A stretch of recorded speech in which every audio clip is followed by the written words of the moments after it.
So that's the question. Who is our real enemy? Who is running the world? The Bible's clear that it's not anybody made of flesh and blood. The Bible says we wrestle not against flesh and blood, but against principalities and powers. So where are these principalities and powers? And who are these principalities and powers? And if they're not organic entities, they're not made out of flesh and blood, then what are they made of? Well, that's the series that we've been working on that I want to continue talking about. Especially in this segment, I want to talk about all of these books written in the 1800s and 1900s that say exactly who the king of the world is, in their opinion. Most of these were the writings that these occult regimes in the past, like the Nazi regime, based their entire philosophy on and launched world wars based on this philosophy. And if you read their writings, they literally called this entity the king of the world that was running the world from the underworld. So if we look at all of this in context, it makes a lot more sense about Agenda 2030. Where did they get that year? Did they just pick it out of thin air? Well, the writings in the book, The King of the World, says that this entity from the underworld spoke to the lamas, the Tibetan lamas, in 1890 and said basically that the Agarthians would return to the surface of the earth in 2029. So what do you guys think? Do you think this has anything to do with the UFO disclosure that we're starting to see manifest right now? Do you think this has anything to do with them saying that it's going to be a whole new world in 2030?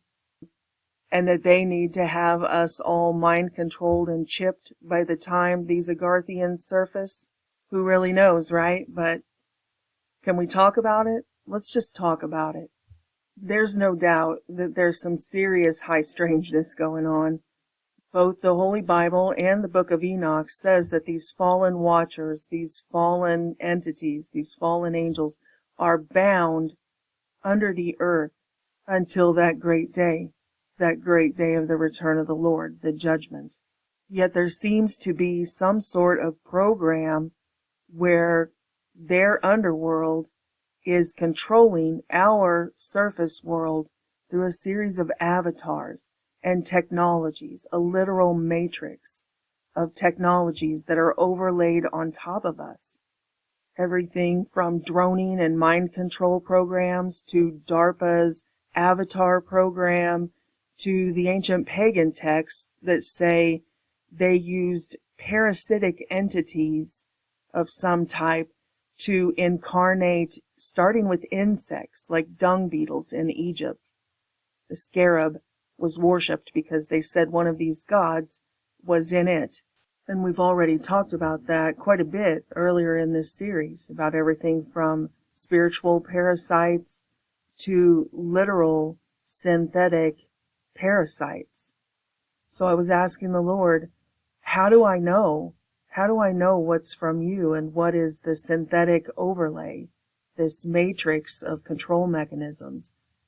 And he brought to my remembrance Leviticus 11, where he had already told us which creatures were genetically corrupt, which ones were genetic hybrids that Enoch had talked about, and which ones were of him. We tend to overlook those books like we overlook the books of the genealogies, so-and-so begot so-and-so begot so-and-so, where he told us exactly which bloodlines came from who and all of that. It's some dry reading. But when I asked him to more clearly define the matrix for me, this is what he showed me, and he began teaching me again with new eyes. When he says that one animal is clean or one plant is clean and one is unclean, he's not talking about something that's dirty or, it's like spiritually taboo. If you look up those words in your concordance, and it's usually about 3 words, I think, 3 or 4 words that they use for it, but they all mean the same thing, like H2930, Talme. And it means literally contaminated or polluted. Like the Bible talks about, the seed was polluted. We are genetically contaminated. He's talking about like Monsanto nowadays making GMO everything. They're going to take a gene from a salmon and they're going to put it in the plant kingdom because they want the crops to be more cold resistant. And then they're going to take something from the bacterial realm and put part of that DNA into the plant kingdom because they want it to be Roundup ready, right? They don't want poisons to be able to kill the soybeans. So that's what the Lord was saying has been going on for thousands and thousands of years. And Monsanto and these other corporations and mad scientists and big pharma, they're just the current iteration of this ongoing genetic engineering program. But you can go to Leviticus 11 and you can read which ones. The word clean means that this was genetically clean. And the word unclean means that it was corrupt. And that's why we use the same word, corrupt, for so many different forms of corruption. You can corrupt a computer file, you can corrupt DNA, and then we have corruption. All of the hell on earth has come from this corruption. When we see political corruption, it's because these people are genetically inclined for corruption. The Bible literally says it in John 8. When he lies, he speaks his native language, because he is a liar and the father of lies. And when we see all of this sexual perversion that people are doing to each other and the unspeakable things that these people want to do to children, and we're like, that's so disgusting. Who thinks like that? Who could do that? Well, thank God that we don't have those desires, because that comes from this corruption, the children of the devil. It says you belong to your father, the devil, and you want to carry out his desires. So thank God that we don't have those desires. All of the corruption in the ruling class is because they are corrupt, literally, genetically. And the genetic contamination does not just apply to the wheat and the tares, as in humans. The book of Leviticus talks about all of the clean and unclean animals and insects and birds and fish and, all of it. So the GMO is everywhere. And we know nowadays that we don't want to eat GMO food. We don't want all of Monsanto's Frankenstein creations. We want good, healthy food. I mean, we can't hardly get our hands on it anymore. But, God was warning us about this all the way back. That's what you can't eat pork. That's unclean. That creature is unclean and it will make you sick. And people are, it's just a religious ritual. God doesn't want us to eat bacon. What's that all about? No, he's saying that it'll make you sick, just like we know not to eat GMO. And when the Bible talks about them genetically engineering even insects, it talks in Leviticus about all different kinds of insects they had genetically engineered. We see the same thing today with these megalomaniacs like Bill Gates, who release these genetically modified mosquitoes to inject everybody, and then they step in with the vaccines. They're like, mosquitoes are spreading illness. Yeah, because they're an organism that you engineered with a frickin' needle on its head. It's giving shots. It's a blood sucker. So yeah, these things are in the world with us, and they're spreading all sorts of disease and bacteria and nanotechnology and all kinds of stuff between us. But God didn't make these. And just like we see now when we did the Magnet Gate video with these GMO injections, the messenger RNA injections, that it was also in the meat. The magnets were sticking to different types of meat in our food supply. So the same exact thing that God was warning us about back in Leviticus is going on today. Our food supply is contaminated. But this was the one that I thought was interesting in light of all the nanoswarms that we've been talking about in the hive mind. That there's entire sections where he says these swarming creatures are not of him.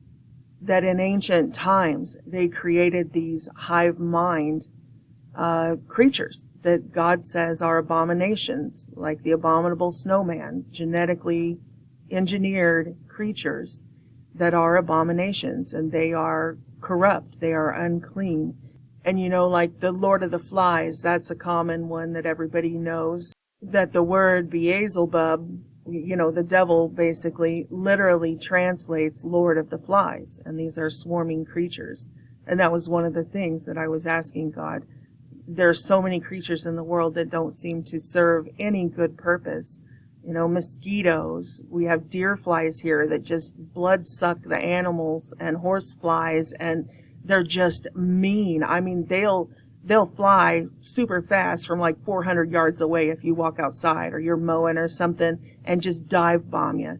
They're just vicious creatures, which was one of the things that we talked about in this video that I put up over a year ago. COVID, smart viruses, 5G, nanoneural implants, optogenetics, and AI singularity. In there, we talked about them programming, literally genetically engineering people to attack. Like we see now, people are so hateful. And it's not just because people are stressed out and under pressure. I mean, of course, all of those factors play in. But they've genetically engineered people to be angry and aggressive. So we showed in there how they had done the experiments on mice and taken a gene from algae, luminescent algae, and put it in the mouse. So you can see here, this is laser off. He's just going around normal, and then as soon as the impulse hits him, it's optogenetics. It's controlled. It can be wirelessly, even though he has a wire on his head in the experiment. I showed you guys the Rockefeller University where they said they can flip the switch in the brain of these same mice wirelessly. For those who haven't seen that, here it is, right from the official Rockefeller University. You can't make this stuff up. You don't need to, right? Flipping a switch inside the head with new technology, scientists are able to exert wireless control over brain cells of mice with just the push of a button. They even say, ready your tinfoil hats. Mind control is not as far-fetched an idea as it may seem. Really. A sophisticated technique to wirelessly alter neurons in animals' brains, blah, blah, blah.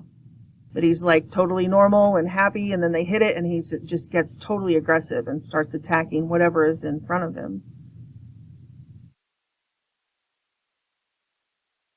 So they've literally wired us for conflict. Not only are they socially engineering us for conflict, but they have wired us for conflict and aggression. And you can see it. People aren't going to admit it because it's sort of gradual in the news, but just click on Yahoo News and it's like, oh, so-and-so killed his wife and all of his children. So-and-so ran over so-and-so. So-and-so stabbed so-and-so. Everybody's shooting everybody, and, you know, everybody's going to the mall and shooting. When I was coming up, no, you didn't ever have to. You could go to the mall. All the kids could go and hang out at the mall. You could go to school. People didn't come in and murder everybody at school. These things didn't exist because this is all part of their genetic engineering, not just social engineering, but genetic engineering program. When we talk about them flipping the switch, you know, whether it's 5G, 6G, whatever type of frequency technology it is, that they're going to flip the switch on this zombie apocalypse, this is one of the factors. These people will be programmed to attack, literally programmed to attack whoever's standing right in front of them. This is a medical and scientific reality. So it's really not too much of a mystery why a computer programmer like Bill Gates would be buying up all of the farmland. I mean, obviously there's the insider trading, or it's like well beyond insider trading, when leading up to an orchestrated collapse of the supply chains, leading up to an orchestrated famine, the years leading up to that, this guy goes around buying up all of the farmland. So besides the whole criminality of something well beyond insider trading, we can see this emerging market for quote-unquote edible vaccines, right? Making edible vaccines in plants. Some scientists believe that vaccines could be produced in edible plants, such as bananas or potatoes, which would then provide the delivery vehicles. You know, they mock and make fun of like General Flynn saying, hey, they're going to try and put these vaccines in your salad dressing or whatever, when they themselves, right here, UC San Diego, Carnegie Mellon University, and a team of scientists from these universities say that the key to these edible vaccines is, well, Bill Gates buying up all the farmland. So, and, you know, I probably won't get to it in this particular video because it's like a 2-hour segment on its own, but I want to talk about Monsanto and what they've been doing with their GMO stuff. It's not just for, you know, being more productive or whatever. They have been putting this stuff in our crops for a long time. You guys remember contraceptive corn that they wanted the people over in the third world to grow? And we think, oh, that could never happen here. And yet, what do we see? All of the studies show that not only were sperm counts per milliliter of semen down by more than 50% since 1973, but the total sperm counts were down by almost 60%. So we've seen they've been sterilizing us with these GMO crops for a long time. This has been going on a long time. This is also from the vaccine schedule that they have been, these COVID injections are not the first ones. They have had the messenger RNA technology from the 1950s. Like I said, I hope to get into some of that in this video, but if not, it'll be the very next video in this series. So yeah, in my humble opinion, that's why this computer programmer just bought all of this farmland, is because they are moving forward into the new world order, where they will be genetically engineering people through the food supply. Because they can't trick everybody into buying Monsanto seed right now. It's illegal. Our food supply is illegal. Our GMO stuff is illegal in a lot of countries. But now they are externalizing the hierarchy, right? They're like, no, this is a good thing. We're going to put all of this in the food supply, and it's for your own good. They're vaccines. They're going to make you healthy. And so as I was reading this, and the Holy Spirit began to speak to me, you know, that the plant life now that we call weeds, those aren't of God. Those were previous Monsanto type experiments done in ancient times. Oh, they're going to make them grow faster. They're not going to wait for something to come to fruition. They're going to improve it. They're going to make these plants grow tall and fast suddenly. And now they have taken over the earth and smothered out God's creation. And he explains it very succinctly that he did not create those. An enemy has done this. Matthew 13:28. The owner's servants came to him and said, Sir, didn't you sow good seed in your field? Where then did the weeds come from? And he replied, an enemy has done this. And of course that verse does indeed apply, to humans about the harvest of souls at the end of the age. But the Holy Spirit was saying that it's in every kingdom. It's in the plant kingdom and the animal kingdom and in the celestial kingdom that they have genetically tampered with and corrupted many things. And those are the unclean things of the world. That's the matrix, the synthetic, the genetically engineered, all of this stuff that's overlaid on top of us that is a battle every day. For preppers, everybody's preparing for the famine and stuff. If you think you can just stick a seed in the ground and you're going to grow your own food, you need to get started. You got to get practicing. I've been gardening now for years, and I still lose plants, and it's one battle after another. You're fighting the weeds back constantly, then you're fighting the pestilence, all of these insects. I mean, it's a battle. It's a battle to bring forth food. God said all the way back in the beginning, that original sin, that original genetic contamination, and when they disobeyed him, and then everything went to crap after that, he says, now cursed is the ground because of you, and through painful toil, now you will eat of it all the days of your life. But anyway, the swarms, the nanoswarms that we've been talking about, that apparently they had created swarming entities, the way they're trying to create the hive mind in us. Again, back to Leviticus 11, he talks about swarms constantly. You shall not make yourselves detestable with any swarming thing that swarms, and you shall not defile yourselves with them and become unclean through them. You shall not defile yourselves with any swarming thing that crawls on the ground. And he's not just talking about the Lord of Flies and stuff like that. He talks about things in the sea. But anything in the seas or the rivers that does not have fins or scales, of the swarming creatures in the waters and of the living creatures that are in the waters, is detestable to you. So that's weird that he made a differentiation between the swarming creatures in the waters and the living creatures in the waters.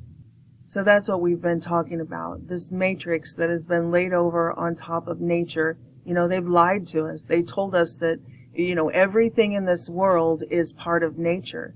And that's not the case at all. There's an entire synthetic, technological, parasitic matrix that is laid on top of God's creation and has even gotten inside God's creation and corrupted creation. So that's why they love the theory of evolution, because they don't want us to differentiate that everything in this world is not of God.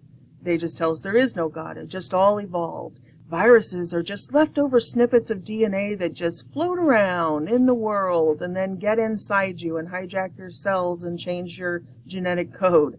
When, in fact, the viruses are not of God. These are smart viruses. These are nanobots. These are machines.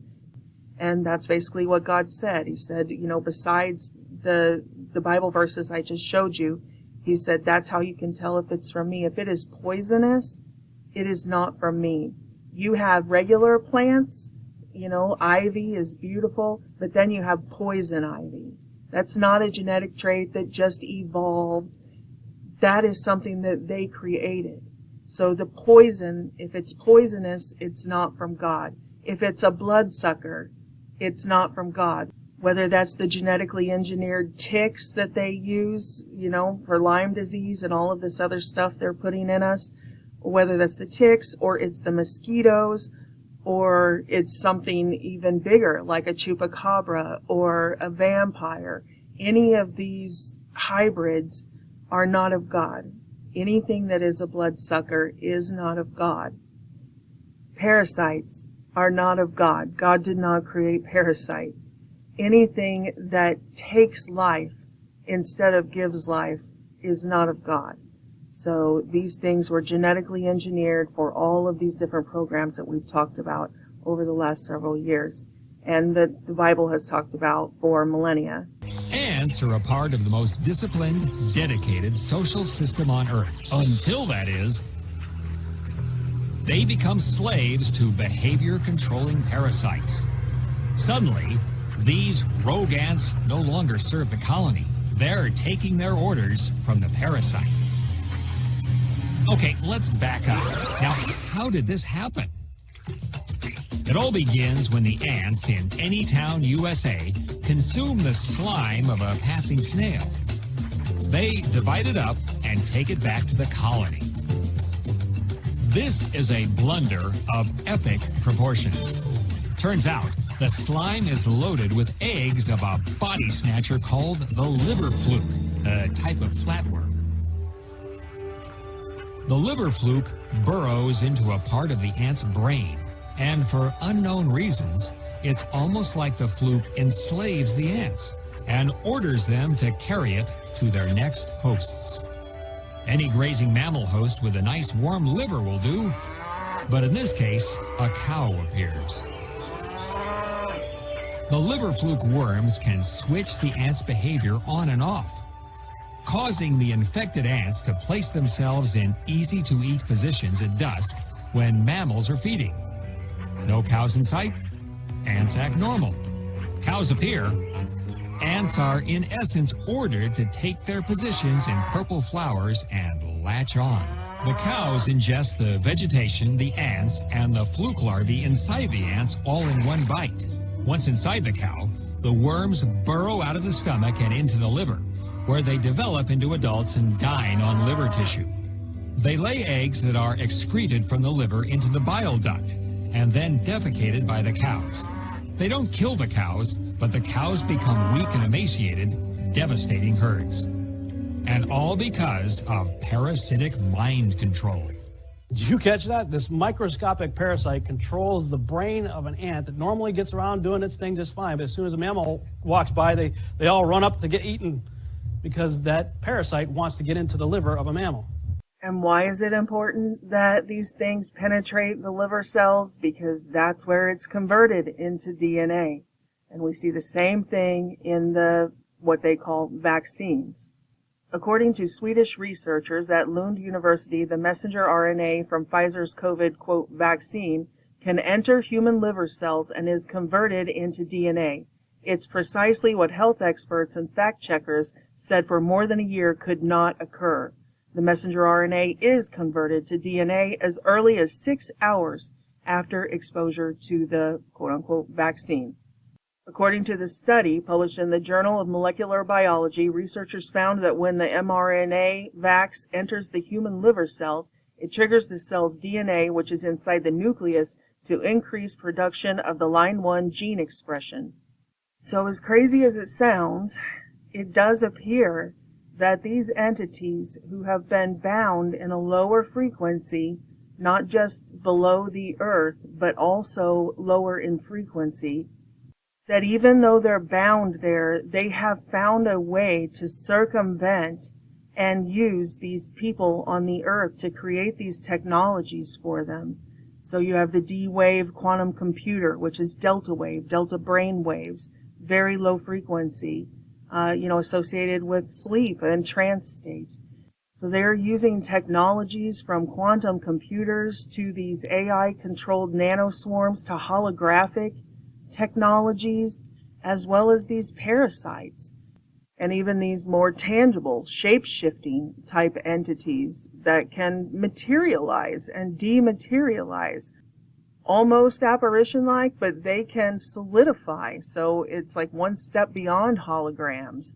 It's like 3D printing, that through a frequency, through a program, this programmable matter it's not just a hologram, it's a tangible, materializing hologram. These things are in the world with us. And everybody knows by now, well, not everybody, the mainstream doesn't, but we've all heard about that they have seen these parasite eggs in these injections. And everybody's like, why would there be parasites in these injections? And it's because this is one of the technologies that they use.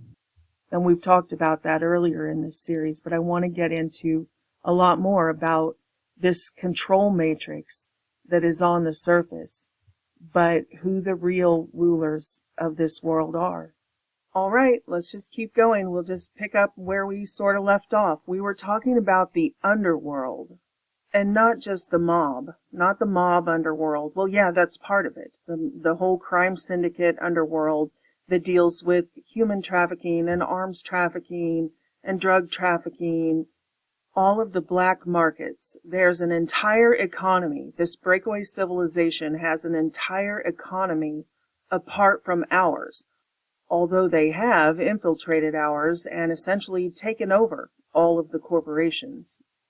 And we all know that our CIA and other intelligence agencies around the world have taken over many of these black markets. So the CIA is doing the drug running now. They use black markets to pay for black ops and black budgets, even though they've essentially purged our CIA and FBI and military of all dissenters and resistance. Still, even below that, even below the externalization of our surface level governments, there are still black ops and black budgets.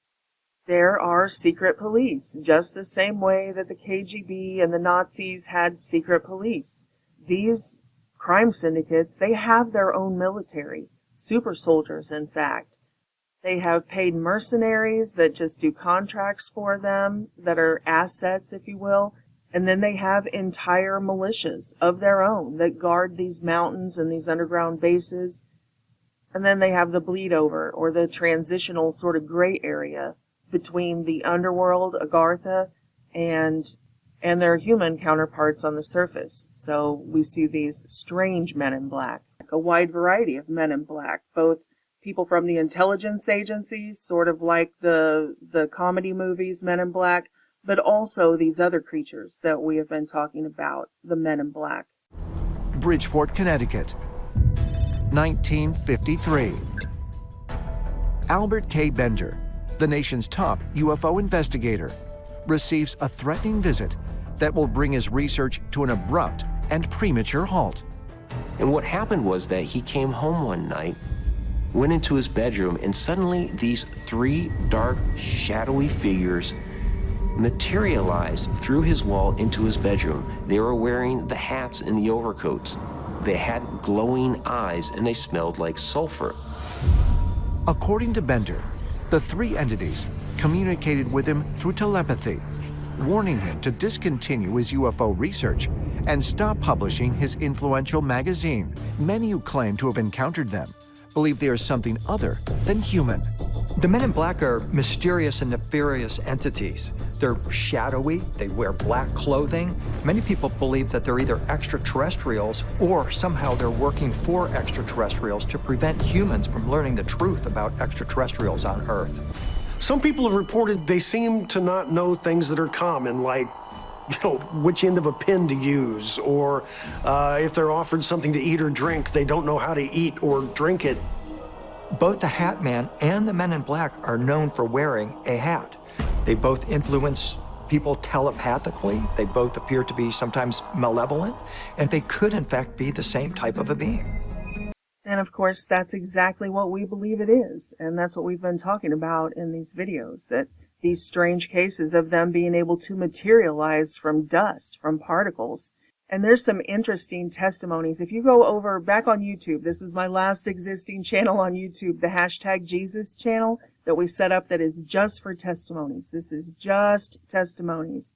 But there are plenty of videos on there, interesting, awesome testimonies. And these are testimonies not just like, oh, I got saved and baptized when I was 12 or something. Like, these are hardcore testimonies. That's what this page is for. People coming out of Satanism, coming out of the New Age. I mean, like, really, people coming out of being strippers and coming out. Here's the LGBT editor and LGBT rights activists, like hardcore activists who were completely changed. Muslims who were hardcore into Islam, and they were completely changed. Like, just really powerful testimonies. The people, the hard cases that people say, oh, you can't reach them. Well, yeah, Jesus is reaching them. He's reaching right in there and plucking them out. But the one I wanted to point out right here are some of these demon encounters, demon possession, supernatural encounters, ghost hunters, paranormal, like those encounters. Like, here's one right here. Hashtag Jesus is real and demons are scared of him. Hat Man encounters. And this guy talks about, this thing, this shadow person, a lot of people call it sleep paralysis, that kept coming into his room and tormenting him and trying to pull him out of his body. Like, he was scared for his life. And that as soon as his dad prayed and said the name of Jesus, that thing took off like a bolt out of the room. And I've seen that exact thing. I'll show some of these actual footage from like the Travis Scott concert and when they put up the Arches of Baal and stuff like that, of these things flying around. You know what? I'll just pop those in here right now, rapid fire. So the first one will be Demon Spotted at the Travis Scott concert, Astroworld 2021. The next one will be Demons Show Up at the Unveiling of the Arch of Baal in London.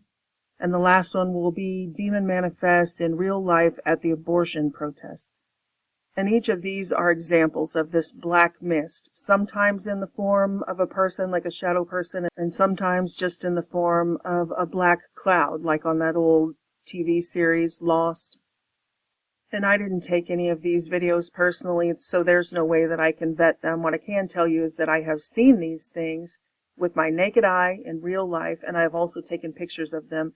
And I posted those pictures that I took in my bedroom, and you could even see the face. You could even make out the face. And I posted those on my YouTube channel years ago, over a decade ago. I'll see if, I don't know, since my computer crashed and stuff, I don't know if I can retrieve those or retrieve the video that they were in. I'll look it up and see if I can find those pictures. I may not get them in this video, but, I'll show you guys if I can dig them up. But here's the three I just mentioned. Where is it? Oh, what the f was that? What? Wait. Look at this, look at this. Bro, it has arms. Look, it has f***ing arms. Look it. You can see the arms? And then look, it just lands in the crowd and goes through like everybody.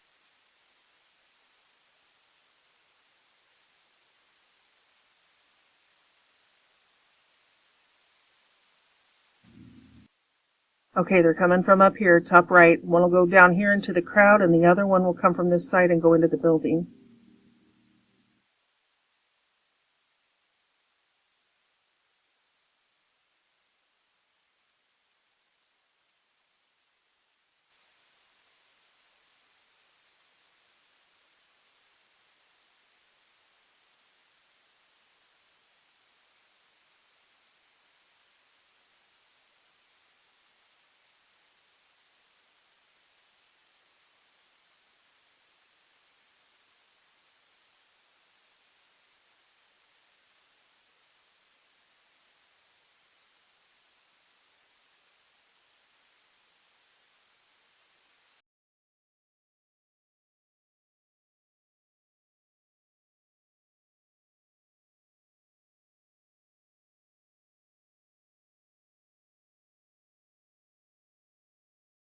You see that?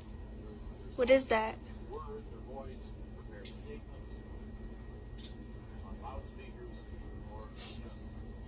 Now look, that's crazy, and I know some people are going to say that the video is made up, but I'm here to tell you it's probably not. Matthew 18:20 says this, where two or three are gathered in the name of Jesus, he is there in their midst. So Satan's the counterfeiter. If these people are gathering in the name of abortion, what do you think's manifesting in their midst? That demonic spirit, that's what you see. That spirit is manifesting in the physical because it's being given a lot of spiritual power to do so. Guys, the spirit realm is real. If your life ain't right with Jesus Christ, you can repent today, call on his name, he'll save you, even if you've had an abortion. Ain't that wonderful? All right, guys, stay strong. It's getting real out here. And I know a lot of people will say, oh, well, that's computer generated. That wasn't real or whatever. Well, I've seen them with my own eyes, completely with my bare naked eye. Like I've seen them jump right, like literally jump. They were jumping, leaping through a doorway.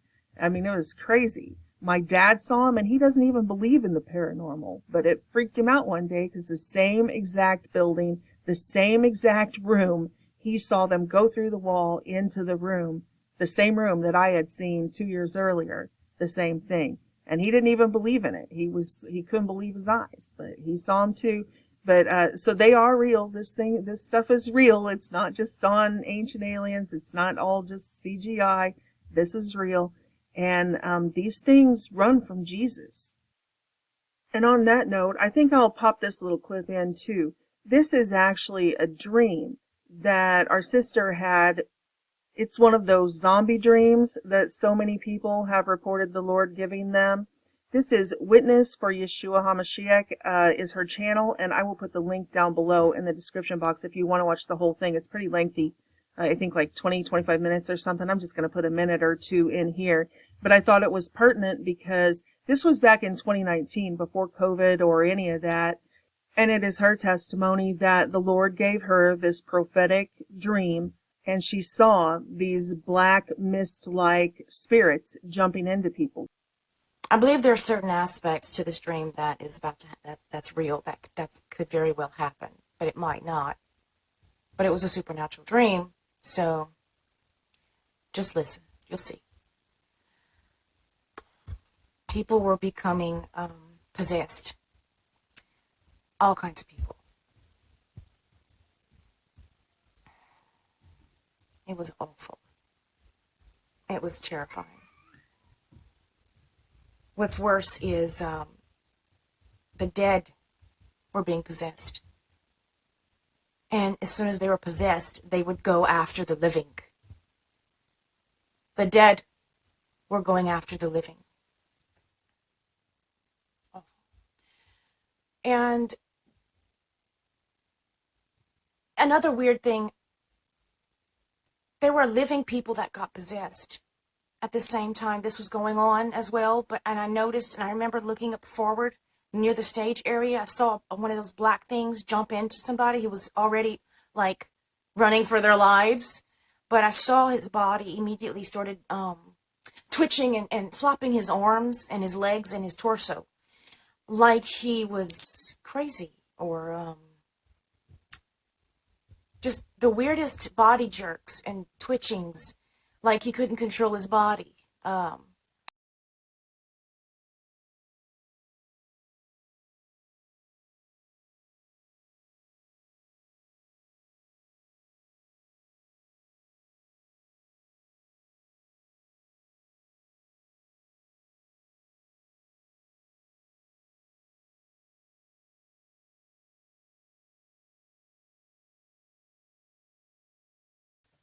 It was the strangest thing. People were acting like that, okay? So if they were living and they got possessed, it was almost like two people in one body and not agreeing on how to operate the machine, the body, so to speak, how to drive the vehicle.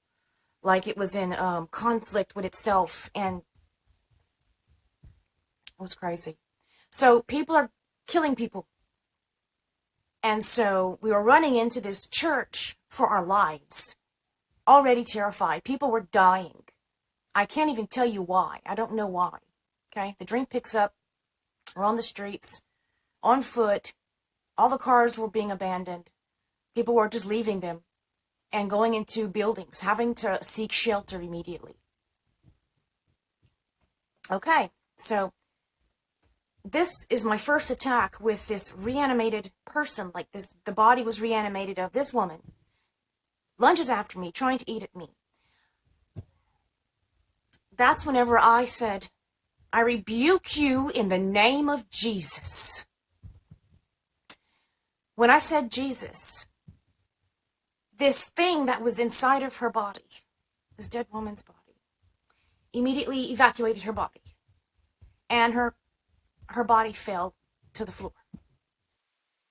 And that's interesting. That's not the first time that I've heard that, about people being able to cast out these, of course, we can cast out demons, we can cast out spirits, but talking about in a technological sense, about these nanoswarms and this nanotechnology, a lot of people just, immediately say, no, they're lost if it's technology instead of a, quote unquote, natural evil spirit. But also, Kimberly Green here on the screen, she has a lot of prophetic dreams and visions that pertain to what we're going through now. And you can see going back 5 years, 4 or 5 years. So again, before COVID. And she saw the same thing, that these teenagers were like zombies. They were mind controlled. They were walking, going to some place, going down some stairs. And she went down into the gathering where they were sitting in rows, just like zombies in chairs. And she went right up to them and started doing the Lord's work and casting them out, casting these things out of them. And they would wake up like they came out of a trance immediately. So, I think maybe God's trying to tell us something. God has warned us repeatedly, and we just talked about in the last video about the dead church who deny the Holy Spirit, reject the Holy Spirit. Like, for example, in 2 Timothy 3:5, where the Bible warns us that those having the form of godliness, but denying the power thereof, from such turn away. So if you have fallen into a mindset already that this thing is over and sewn up, hopefully you can listen to the servants of the Lord and to the Bible and not deny the power that we have. We've still got work to do.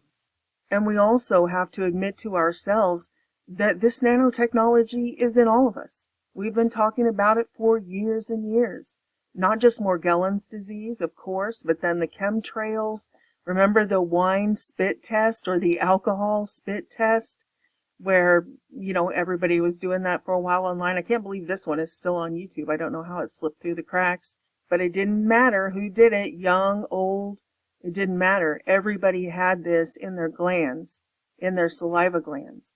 And we'll get back to this later. I have a lot of clips to show about the glands and the lymph nodes and different things where this technology hides out, but specifically engineered to be in the saliva glands, which plays into this whole mythology, right, of zombies bite you and they infect you. And it plays into the genetic engineering from the snakes, from their venom glands, and the ancient beta tests, that resulted in these genetic hybrid humanoids like vampires that have these glands where they're programmed to bite people like a snake, and they have the fangs like a snake, and then the immortality. The legends are very much the same as the zombies. This whole thing with sexy vampires, that we have now, like with the Twilight series and the 50 gazillion other vampire shows that came around the same time to make them they're so seductive and so beautiful and all that. That is not at all what the legends say.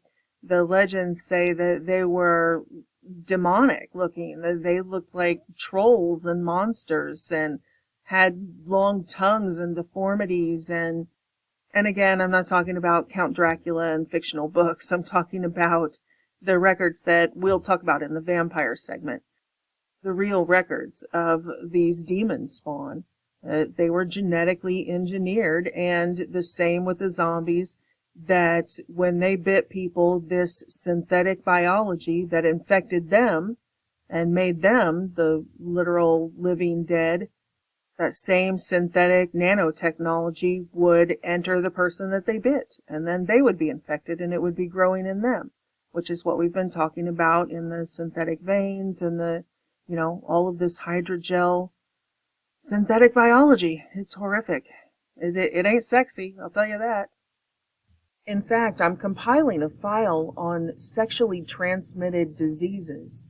That there's a lot more to this than we think. These nanotechnologies that I call smart viruses that are programmed to target specific, like these injections, they went right to women's ovaries, they went right to bone marrow.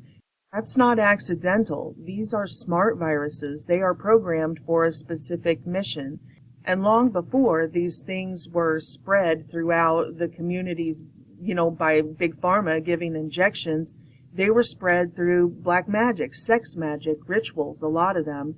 Just like certain of these genetically engineered contagions are spread through, saliva glands, other of them are specifically designed to be sexually transmitted. And going all the way back to Aleister Crowley, that they had these sodomy rituals where they were distributing this energy, this vril energy that they call it, that anally, at the base of the spine. It's called the Kundalini energy.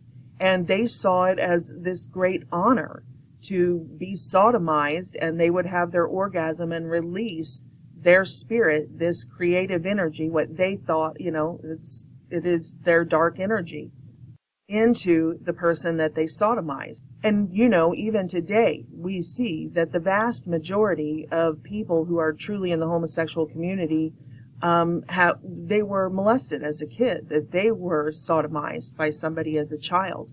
And people want to deny that that's part of it, but it is. Today it's a little different because they have made an entire generation of mentally ill children that they have groomed and MK Ultra mind abused their entire lives, confusing them, so by the age of 10, they don't have any idea how to associate with reality and their bodies and that type of thing. So I'm not talking about, today's LGBT community, that a lot of them are just, they're rebelling, they're doing it, they're disenfranchised, they want to fit in, they want to be different, they want to be special. I'm not talking about them. I'm talking about the subset of real homosexual men, particularly. But the example that I'm going to give here in a second is a woman, so it's definitely both.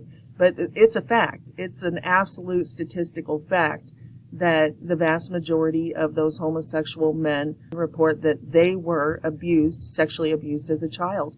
And I believe that there's a spirit possession, a spirit transfer that takes place in that. And that's a sex magic ritual that has been done, that Aleister Crowley wrote about, and that the Freemasons, obviously not the lodge down the street, we know that, but this subset in the, higher up initiates that partake in this Luciferian religion that they practice. And so the example that I wanted to give from the Freemasons, there was a gal, she used to be on YouTube. I think she was probably kicked off 5 or 6 years ago. And she was very frank, and her story was very graphic. So if you have children in the room, I would ask you to pause this and maybe watch it later, or put your headphones on or whatever you have to do. This is graphic. I wouldn't want any children to hear this section right here. So what she recorded was that when she was a child, about 6 or 7 years old, that her parents were in on this. Her mother went out of town because she couldn't handle it. She couldn't be there for it. And her mother's brother, her uncle, was babysitting her. And she came from a German family, and her grandpa and her grandpa's brother spoke German. They spoke very little English, and they were in this German Masonic sect. And she said that she remembers them coming to pick her up, and her uncle pled with them, please, you don't have to do this. Please, please, you don't have to take her. Please don't do this. And they took her anyway, and they took her to this Masonic lodge where they performed this ritual on her. And the women at the Masonic lodge, which I guess is what, the Eastern Star. I mean, it doesn't get any more obvious than this, with the inverted pentagram as their symbol. I just can't believe that we have these open temples in literally every town in the U.S. with this symbol, with the satanic symbol, like right on the door. We're like, oh no, it doesn't mean that. Well, it meant that to this little girl. So she said she was taken in there, and the women took her back, like in this kitchen area, and they put her on a table, like a roller cart table. And they stripped her down. They began to prepare her, and they oiled her, and they lubed her, if you know what I mean, front and back. And they were telling her the whole time how, oh, you're so honored. You're the chosen one. You're so blessed that they're going to, impart to you this thing. They're going to put all of themselves, like the whole group was going to give her something corporately that would then be in her. And she was so special to have been chosen for this and all of this. So after the women, doted over her and prepared her for the men, then they rolled her out for this ritual. And the men all raped her, anally and vaginally. And she was so bruised, she said that she couldn't walk. She missed a week's school, and, the school called, and she remembers having to wear opaque tights and pants, things to cover her legs and arms, even though it was summertime. She had to cover because she was so bruised. And she said she remembers when it was her grandfather's turn to rape her, that he flipped her over and raped her anally because he couldn't look her in the face. She said that he turned his head, like he didn't want to do it. Like it wasn't an enjoyable pedophilia moment for him. He was literally imparting something to her. And, I can't vouch for what was going on in his head. I can't imagine anybody could do that to a little child. So I'm not saying he was a good guy. I'm just telling the story that she told. And she said they stood in a line and just each took their turn. And some of them, she said, really enjoyed it, she could tell, and others didn't. But then when they finished, they all got together in a circle. They started saying some sort of incantation. And this black monster, she said, appeared in the room. She watched it. She said it started like a sort of like a mist, like a cloud, like a dark cloud, and it got bigger and bigger, and then it started to materialize, like get more dense and form into this monster, this hybrid ancient Egypt looking monster. So that was her report. So all the way back then, I made a mental note of that because the Lord had already started pointing out to me in all of these different genres, like I said, in the paranormal channels and stuff. I would hear, a guy's camping out in the woods. He's just staying there overnight on a trip. And across the creek on the other side, there were some people doing a ritual. And the people running the lodge where he checked in, they knew about it. He felt as if he was allowed to camp there because he was going to be a sacrifice. But at the time, he was just a regular guy. But he said he heard them doing these chants over there. And there was this black mist that manifested, and then a creature, he heard it coming across the creek, like people report hearing a Bigfoot or a dogman or something like that. So that's really when I started journaling and saving the files on these cases. Like, what is it that links these secret societies to these cryptid encounters, to these UFO encounters? Why does this all seem to be related? In fact, that brings to mind one more testimony from the #Jesus testimony page. Let's see if I can find her. Here she is, right here. From New Age, psychedelic drugs, and the occult to Jesus, my testimony. This gal right here, she talks about going to these concerts, like the Travis Scott concert, and she would see these shadow people jumping between people. They would, like if people were dancing together or rubbing on each other, they would move from one body to another. She saw them up above the crowd, and they would go in people and out of people. She said at the time, not knowing the Lord or anything, she thought that was evidence of how loving these big, drug orgies were. She could see spirits moving in and out of people, that they were sharing their spirit with one another. That's an understatement. But yeah, she saw these things going in and out of people. And that's kind of where we left off, where I kind of got sidetracked, focusing on these nanoswarms, like the Stranger Things season 4, how they have the particle beast that possesses the monsters and all of that the Russians were doing experiments with in the prison camps. I was actually really shocked to see that in the new season because, we've been talking about this for quite a while. And to see them present it, that just how we've been talking about it, that not only was it this sentient mist, but that it was used like an artificial spirit, that then these, what I guess they were clones or multiples of the demogorgons, that it possessed them, it went into them and used them as avatars, as a hive mind that was being controlled, by the main guy.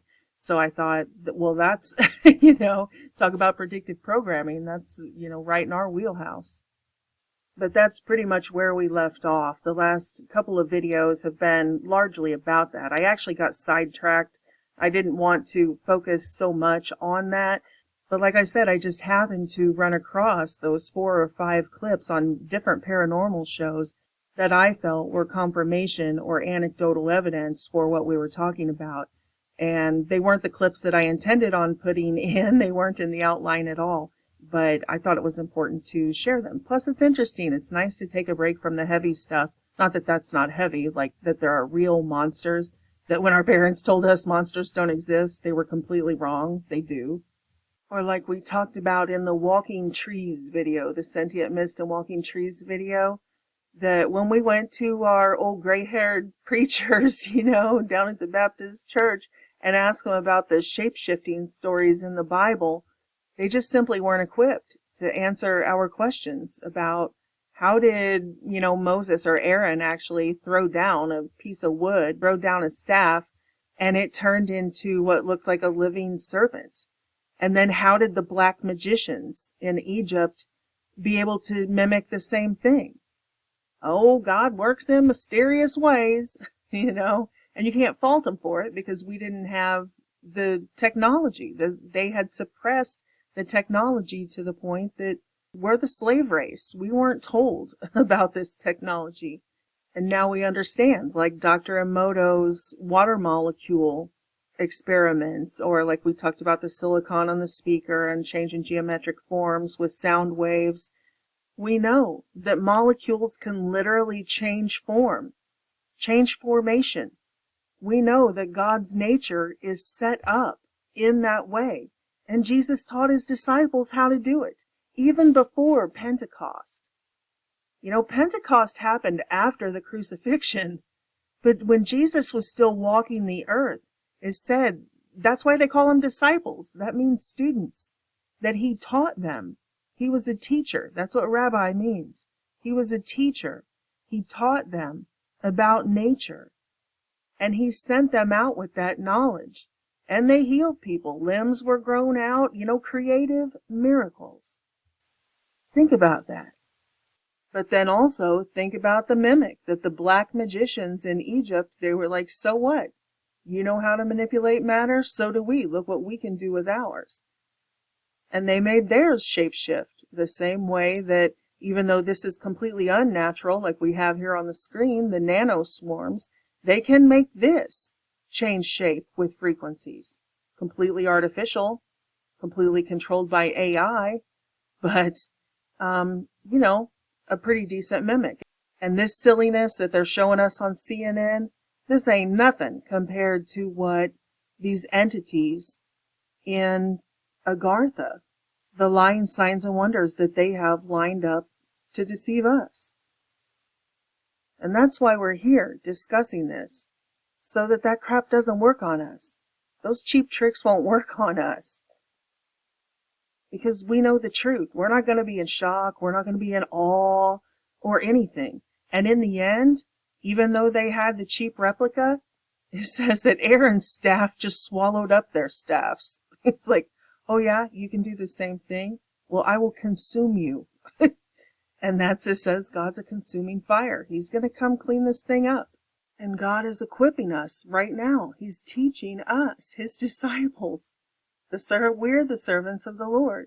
And he's equipping us and teaching us right now. So that when these young people or these atheists come to us and they're like, oh yeah, so his stick just shape-shifted into a snake, so that we will be able to answer their questions. Because they have questions. I had questions. I'm not ashamed of the word of God. When it says in Exodus 7:10, so Moses and Aaron went into the Pharaoh and did what the Lord had commanded them. Aaron threw his staff in front of Pharaoh and his officials, and it became a serpent. Then Pharaoh also called for his wise men and sorcerers, and they, along with the Egyptian magicians, did the same thing with their secret arts. So each one threw down his staff, and it became a serpent. But Aaron's staff swallowed up all of their staffs. I enjoy it. I enjoy talking about these topics. I find it fascinating. I really do. This stuff is very interesting to me and fascinating. So anyway, that's basically the point here that I want to start out with, is that all of these things, the black markets, black ops, the men in black, black magic, all of it is all one thing. And this technology, like, Arthur C. Clarke says, any sufficiently advanced technology is indistinguishable from magic. So this is what I'm talking about, black magic. These people are privy to this information. They have passed it down through the secret societies. In the last couple of videos, we talked about the secret of the Brahmins and why we saw Congress launch this new session by praying to Brahma. That this is a real thing. I know it's terrifying to think that the world has been taken over by a satanic cult, but this is really happening. And these lying signs and wonders that the Bible talks about that we will see coming from the Antichrist and his kingdom, this is why we talk about this technology, because it's not magic. It's suppressed technology. They have already begun the UFO disclosure. You can see it anywhere on the news, not just the Navy releasing the footage and all of that, but now it's every celebrity is like, oh, I saw a UFO. And, they've started the disclosure, preparing people for the coming race, which is, what we would call the return of the Nephilim. But the Nazis and these Illuminati bloodlines, which are of the Aryan race, they believe the coming race. Here's the work from 1871 that was published on the Vril and this energy that they are imparting one to another to create this hive mind, create a literal genetically engineered corporate body of humans on the surface of the earth that are embodied by this energy and controlled by this Vril. I mean, this is the book that inspired Hitler's Mein Kampf, the 1871 work called The Coming Race. Like I said, this isn't like my theory or something. I'm just telling you what these people say they believe in their own words. And in my opinion, it's of the utmost importance that we understand this so we know who our enemy is. It's not one another. The human race is all one race. They are something else, the Aryan race. They've had the messenger RNA and CRISPR-Cas9 technology at least since the 1950s. And these people have taken over the world. I mean, right here on the screen, you can see the head of NASA is a Nazi, the head of the EU is a Nazi, the head of NATO is a Nazi, the Secretary General of the United Nations was a Nazi. They haven't just taken over, the corporations, like corporate fascism. They have taken over everything. This legend of the Illuminati bloodlines, it's real. And this transhumanist agenda, this genetically engineering the superhuman, the master race, is just a continuation of their Uberman project, their master race, superhuman, Aryan race project. It's no different. We went over this several videos back about the words. Uberman literally means transcendent man, which is what these AI transhumanists like Ray Kurzweil say openly. They say openly they're still working on the Uberman. They are still engineering this master race. They've been doing it in plain sight, but they speak their esoteric language, which, 50 years ago, when I was born, there were very few people. You would have to be an initiate to really understand their language, what was being spoken and shown in the symbols and the corporate logos and everything all around us. You wouldn't be able to see them. But now we're without excuse because God has raised up an army of, what do they call them, digital soldiers, an army, literal army of millions of people exposing the symbolism so that we can speak their language now. So when we see the one-eyed symbolism, the Illuminati one-eyed symbolism and the hand signals and the corporate logos and all of it, we can see now. We can see who they are. Like with Pizzagate. We can look at that logo and know exactly what they're advertising. So all things hidden are coming to light. I know it's been a slow process, but now we're really without excuse. And it's our duty and our responsibility to help others see them, because there is still a huge portion of the human population who have been brainwashed, brought up in the re-education camps that we call public education, and told that there is no God and they just evolved from pond scum, and, maybe some aliens came and threw some DNA in and created them and all this. And so this transhumanist movement, these gene therapy injections and nanotechnology, it's going to give them eternal life, and their souls are going to be trapped by these monsters. They don't realize that all of these neurological nano implants and synthetic neurological circuits and, the Elon Musk brain chip and everything isn't a wonderful thing. Sadly, they'll do whatever their gay sodomite priest tells them to do. The prophet of the World Economic Forum, Yuval Noah Harari, who is the main advisor to Klaus Schwab in this transhumanist movement, they're open about it. It's not a secret. It's not a Nazi secret anymore. They've gone one step beyond admitting mind control. They're like, yeah, we can hack your brains. Humans are hackable, for sure. We can do total mind control. But their sodomite priest says that isn't even good enough. He literally says this is an extinction level event. We are the last generation of Homo sapiens. We are going to extinct the human race. Because organic humans have limitations, right? They're too fragile. So we're going to make synthetic humans. So that's going to be the new bodies. But we're going to be gods.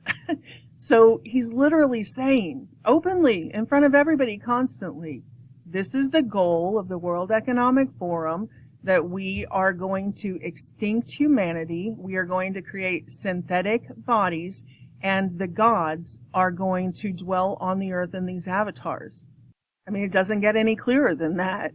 They literally say not only are they going to make synthetic bodies, but they're going to brain hack those bodies, and the gods are going to indwell them.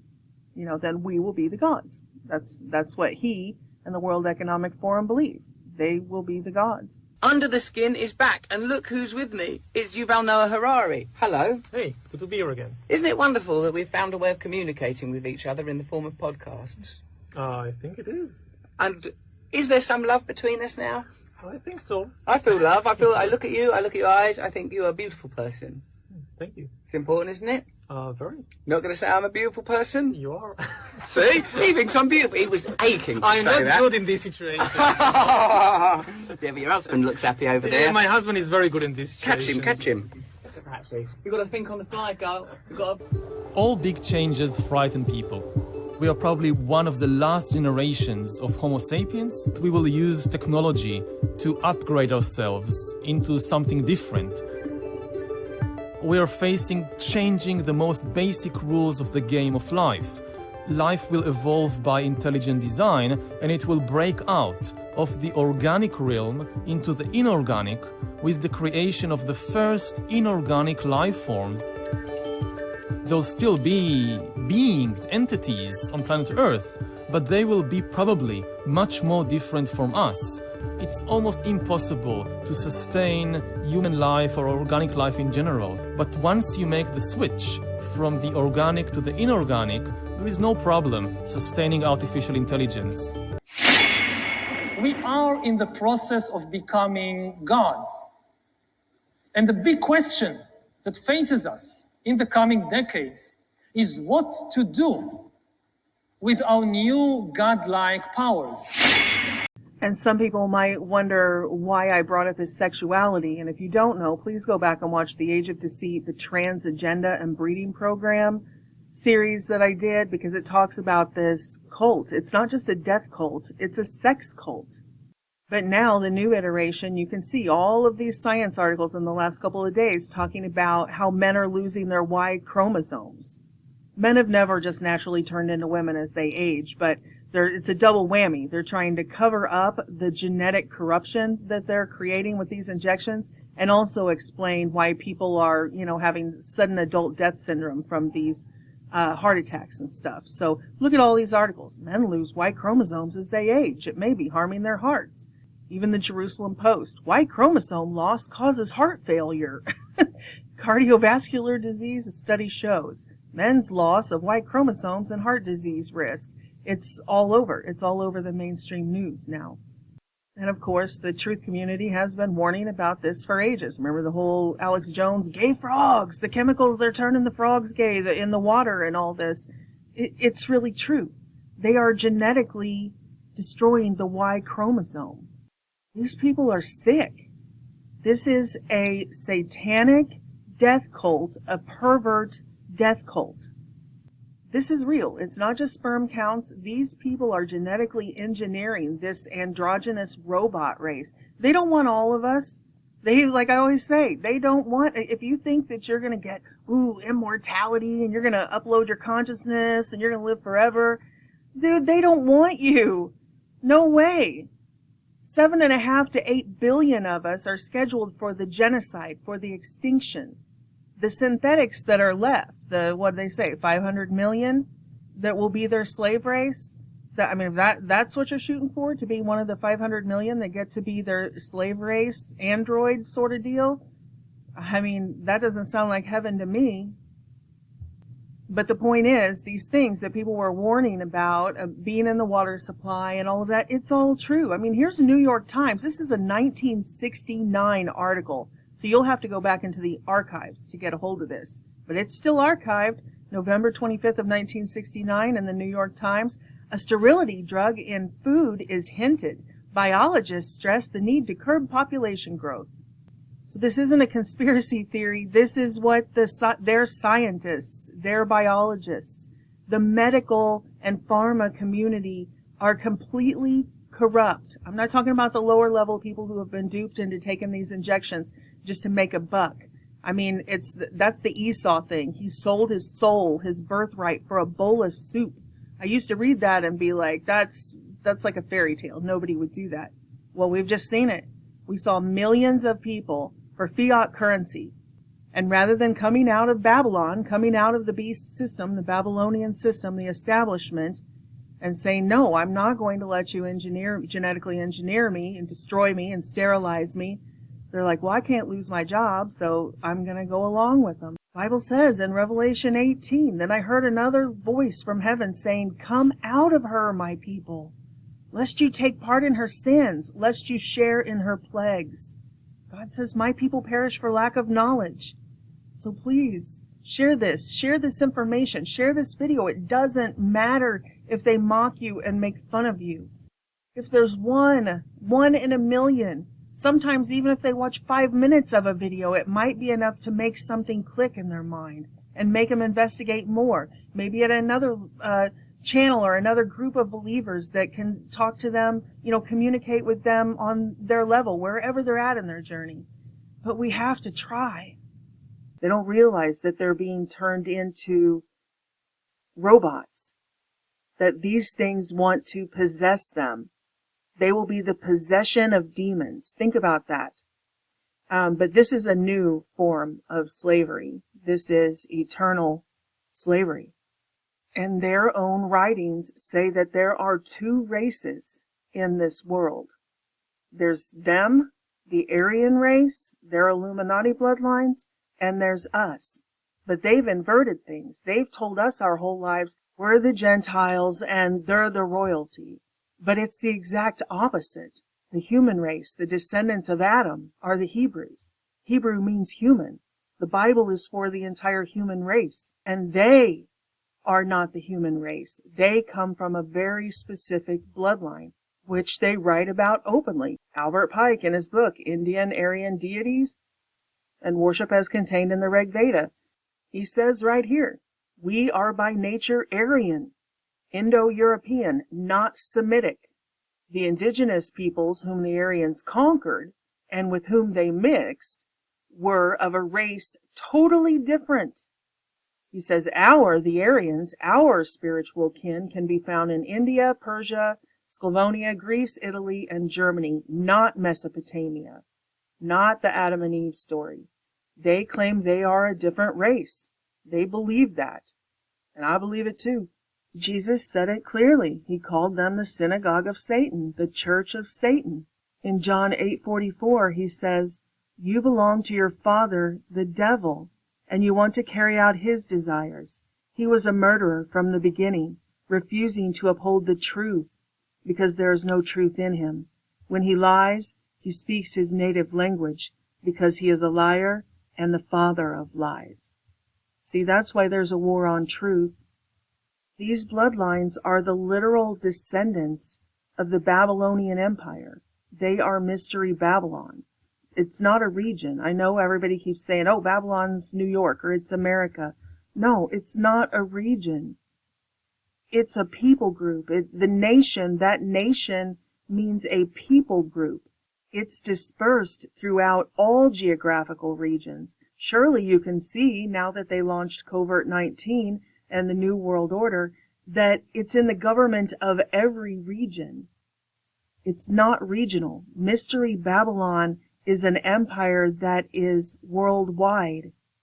And the book of Daniel explains how this one bloodline went down through all ages of world history, starting with the head of gold, the fallen angels who came straight from heaven.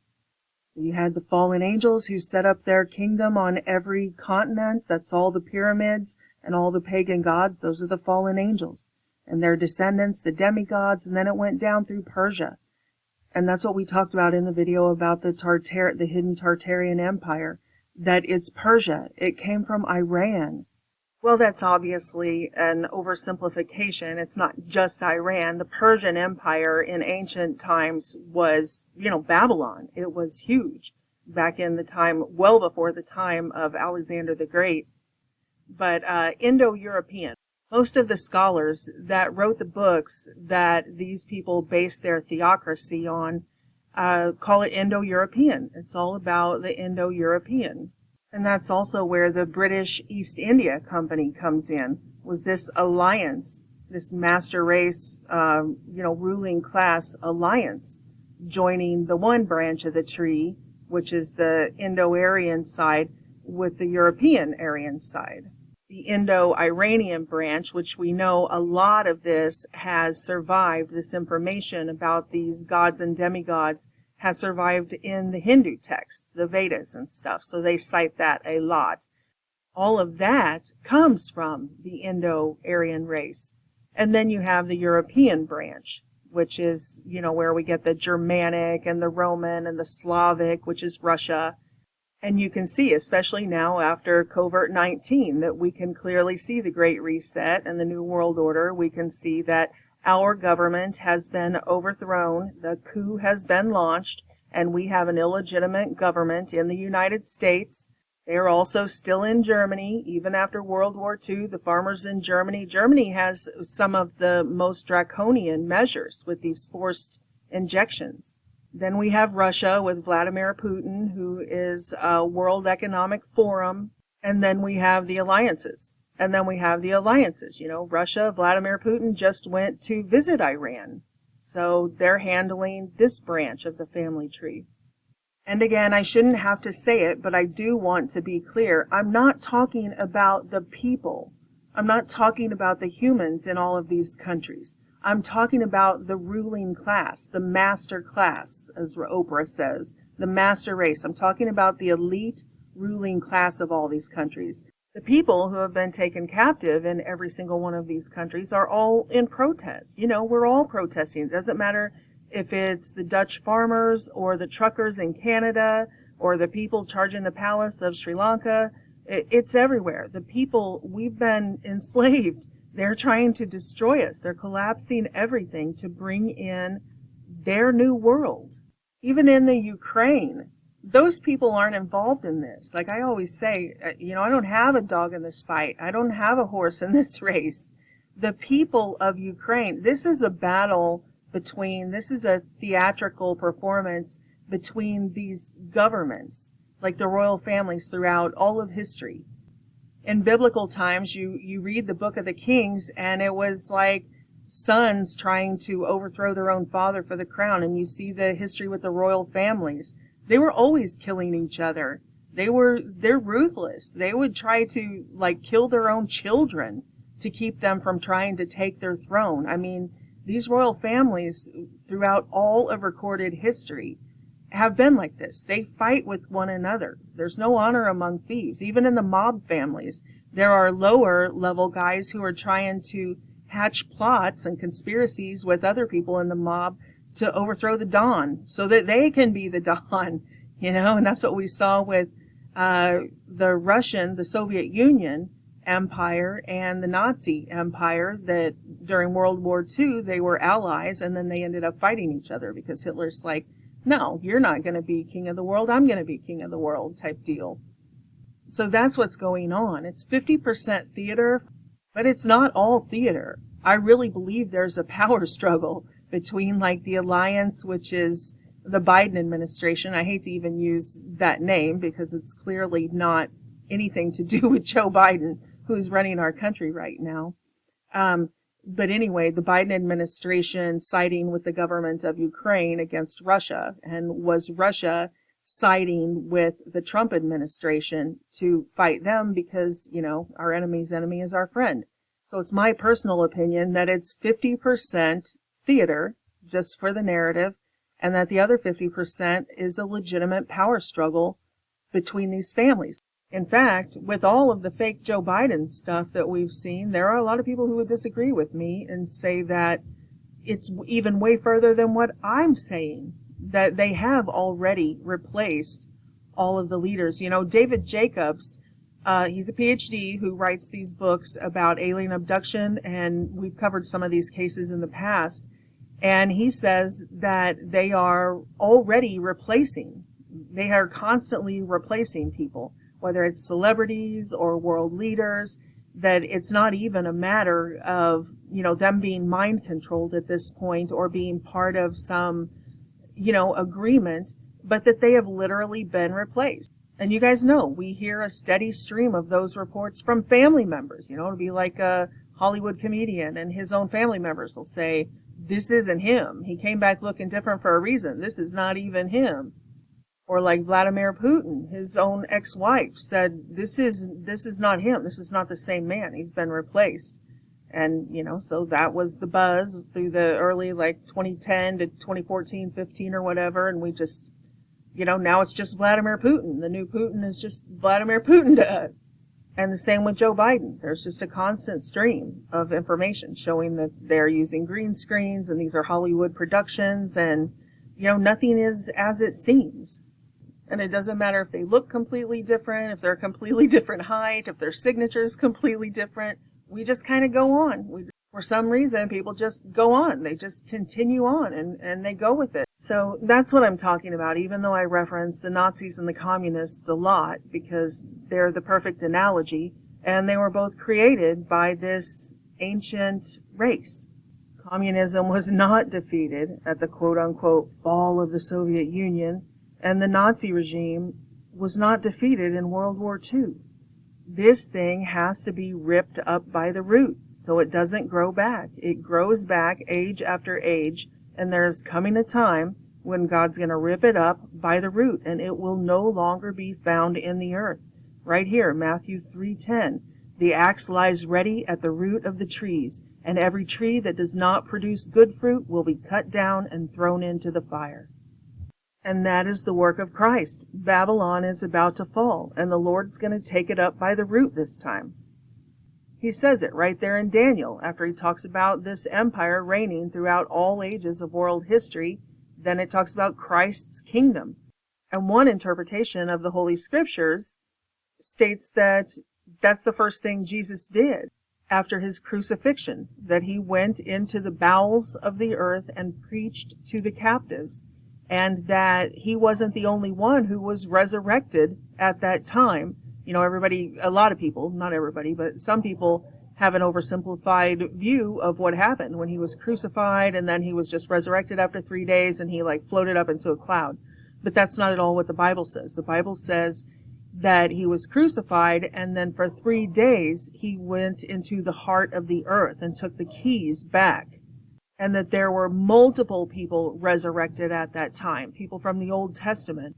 Then it says when they came up out of the grave, they went into the cities and showed themselves to people, and Jesus continued. He walked the earth for another 40 days, showing himself to people and preaching and, finishing up the work. And then he ascended.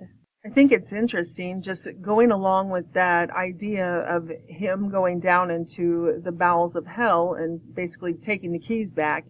It's interesting that even now, all of these people who have the near-death experiences or out-of-body experiences where they go to hell, like on my old channel, I had several on there from Dr. Maurice Rawlings' work called To Hell and Back, that was the general consensus of all of these experiences, that even though these people had ended up in hell, that they had called out to Jesus, or Jesus had come to save them, and that he just walked up and the demons would just loose them. They just took off screaming the other direction, and God retrieved the soul, and then they had their visit and their instructions, and they were sent back. Now, although people might debate the interpretation of that, this is close to my heart because I also had, when I was 17 years old, I had an out-of-body experience where I went to hell. And I called on the name of Jesus, and yes, a door opened and light shone through, and he pulled me right out of there instantaneously. And again, I posted that on my channel well over a decade ago. In fact, back then I didn't even know how to screen capture or anything. I don't even know if they had that software. It was that long ago, like 2008 or something. So I pulled up some pictures to try to show people what I had seen as I was giving my testimony. So I had to put my camera on my desk, like a digital camera, and I was videotaping the screen of my computer with a camera, like sitting on my desk. It was, I was a novice, but I was trying to share my experience. I'll see if, again, I had backed up my computer on a hard drive. I tried to keep backups stashed around. I will see if a video that old, if I can track that down, I will post that in the next video or two, couple videos. I'll throw that up for anybody to see who hasn't seen it, because now I understand it so much more, what I was looking at. This on the screen, this is a popular Halloween costume now. It wasn't back, 30 years ago when I had my experience. So when I was explaining what I had seen in this place was just oceans and oceans of these people who were of one consciousness. Then I didn't know the term hive mind. I didn't, know any of that. But I understood that they were all of one consciousness, and they were just writhing in pain because they could feel each other's pain. And then to escape that, they would lash out at the other one, and they would feel the pain that they had inflicted. So not only were they in the pain that was being inflicted on them, but they were also feeling the pain that they were inflicting on others. So it was just a never-ending torment. It's unbelievable. It's really hard to explain. I hope I can find that video, because I was in the Holy Spirit when I gave that testimony, and I think I probably explained it as well as I can explain it. But I had said in there that it was weird because these things, they had no hair, they had no face. They were just black beings. And it was almost like their skin was covered in spandex or something. They were just black, faceless forms. And then this costume came out a couple decades later. And the first time I saw somebody wearing that, I was like, how did they know that? How did they know? Who designed that? But I think it definitely plays into what we've been talking about here, these shadow people, these shadow beings, because I say in that testimony that there were very few humans there, that it was all these synthetics, these artificial spirits type thing there. But there were sprinkled in the endless ocean of these things, I don't know, maybe out of when they swarmed me, I think there was, I could see as far back as maybe 100 of these things, and there were maybe 3 or 4 who were wearing human faces. So that's what I would interpret, people who were possessed or whatever by these things. Anyway, It reminds me now, talking about this, about Jesus retrieving, his people out of this place, that there really were very few in there that, like David Jacobs talks about, they walk among us or whatever, that, how many of these people who are quote unquote lost, who are going to hell, aren't actually from hell? Are they, is God going to save every single one who's his? I mean, that's what the Bible says, that every single one whom the Father has given him, he will save, even if he has to leave the 99 and find the one sheep who wandered off, or like that pearl of great price that rolls under a table. You don't just go, oh, I got a whole bag of pearls, I'm just going to leave with these. No, you move the table, you move the chair, you crawl around on your hands and knees, and you get that pearl of great price back. So that's kind of what I feel like I saw in hell. So at this point in time, I'm sort of obliged to go along with that translation, that he did absolutely go down there and preach to the captives and retrieve those hundreds of people. For example, Matthew 27:52. At that moment, the veil of the temple was torn in two from top to bottom. The earth quaked and the rocks were split.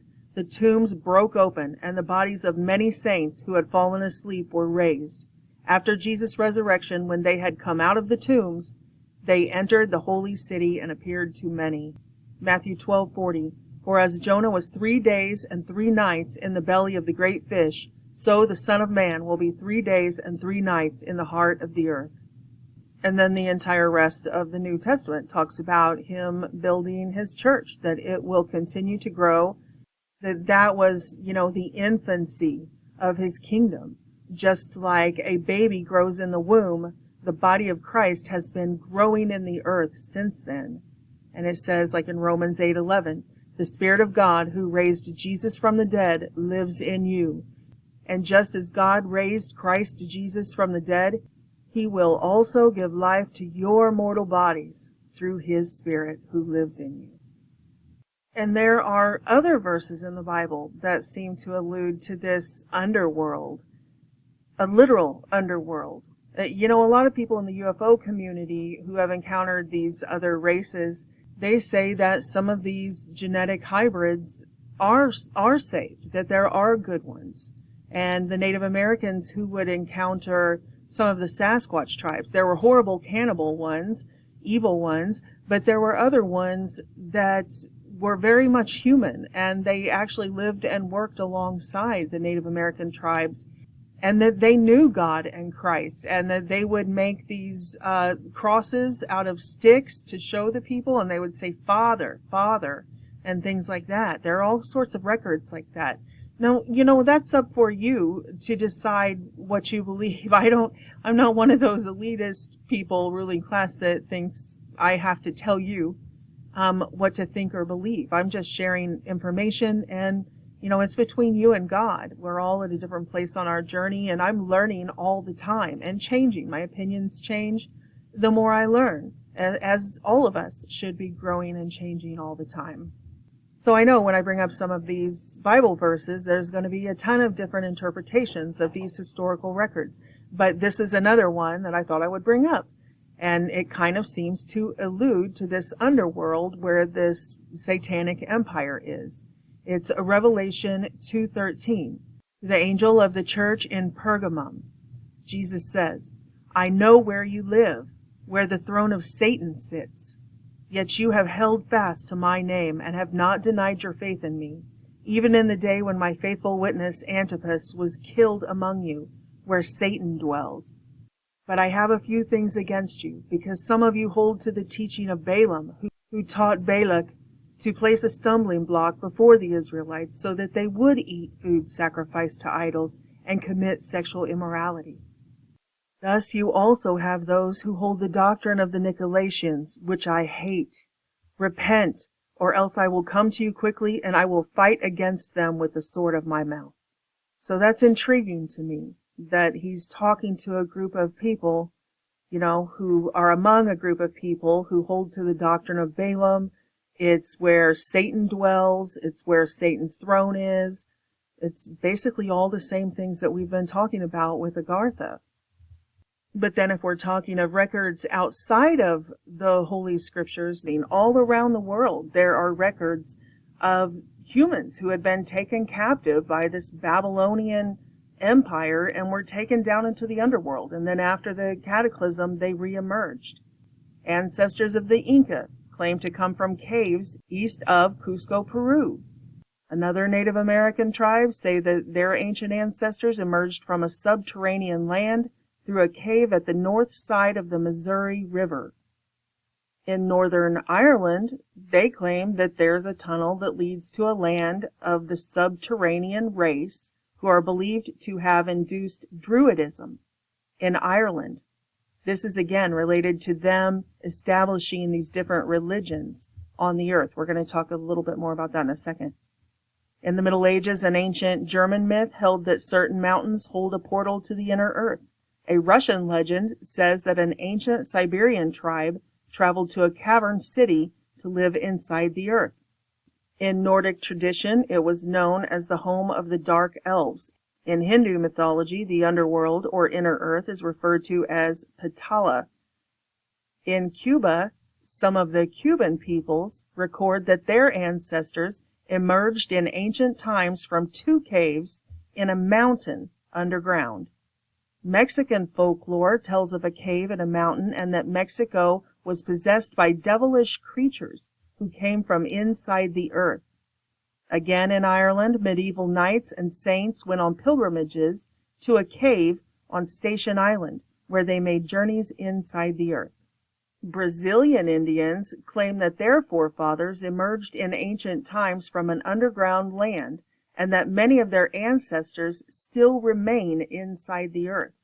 Of course, we all know of the most common one because of the New Age movement and because of the Nazi contact with the Tibetan monks. But in Tibet, the Buddhists believe that this underworld is known as Shambhala and Shangri-La, and that they have been in contact with the, quote, king of the world for centuries, and that their leader, the Dalai Lama, is one person, has been one person that is reincarnated over and over and over. And they go and find him again when he's a baby, because these bodies that he lives in are just avatars. That's the whole story of the Dalai Lama, right? That it's one entity from this underworld, from the king of the world, and that he is given this knowledge and that he is reincarnated. And when his avatar, his body dies, that same entity then picks another avatar, and they go and find him when he's a child and they raise him up in their traditions. And it's this same, the Dalai Lama, supposedly this same ancient spirit that lives in these different bodies, reincarnated as the Dalai Lama over and over and over. Okay, so also over in Asia, not just Russia, but China, there are several gates to Agartha, supposedly. In fact, it's very interesting talking about Manchurian candidates and mind control coming out of that area during the wars, because the ancient records say that one of these gates are right there by Manchuria, right there on the border of Mongolia. Okay, so this says, in the Altai Mountains in Central and Eastern Asia, folklore states that Mount Baluka, I don't know if I said that right, is believed to be one of many gateways to Shambhala. Like, here's a map that shows it pretty well. So this would be the gate in Mongolia, actually more on the border of China, but they say that the descendants then from Agartha, from the underworld, populated this Asiatic area, which is Russia and China, right? These are the Aryan races. Again, not what we've been told, not just all Caucasians or anything like that. The Aryan races that have emerged from these gates, from the underworld, then populated this area of Russia and China. And this area here that is colored in, this is Manchuria. So this is where all of those amazing mind control people came back from, the war. And this is what launched the whole MK Ultra programs, remember? These people came back under some sort of high-tech mind control. And the scientists in the West wanted to know what were they doing over there in Manchuria that was able to completely change these people. So here's just another quick list of some of the known entrances or claimed legendary mythological entrances One would be in Kentucky at the Mammoth Cave, which is weird because I had family that lived right there. And there was a Bigfoot sighting that made all the news when they lived there just a couple years ago. You can go here. This is 2019. I mean, this is all mainstream news. This is Newsweek. Shots fired after alleged Bigfoot encounter in Mammoth Cave. So yeah, right up till modern times, these creatures are seen coming out of the caves there. And like I mentioned before, there are several in Brazil and Argentina and Ecuador. And we've talked a lot about that. That's why the Nazis were there. It wasn't a political thing. They didn't have to get on U-boats to go to Antarctica to access this underworld that they were working with. There were entrances in Brazil, right here. Manaus, Brazil, Morano, Santiago in Ecuador, Mato Grosso in Brazil. I have no idea how to say that. Falls at the border of Brazil and Argentina. So I know I'm kind of beating a dead horse here, but I really, really want to point out that none of this is coincidence, that everything makes sense. There aren't any mysteries once you can see reality for what it is, not the narrative they've told us. Okay, so other entrances, the Himalaya Mountains, Rama, India, the Great Pyramid of Giza, King Solomon's mines, and we've already talked a ton in past videos about California getting its name from Kali.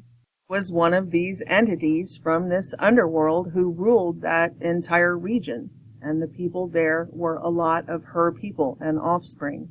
And still, it's the communist coast. It's a mess over there. But the Kali worship, they lit up the Empire State Building with Kali and everything. So the Kali worship is rampant, not just in California. But back to Mount Shasta in particular, there's some really crazy stories around Mount Shasta that we've touched on before, but I didn't put this part in the clip.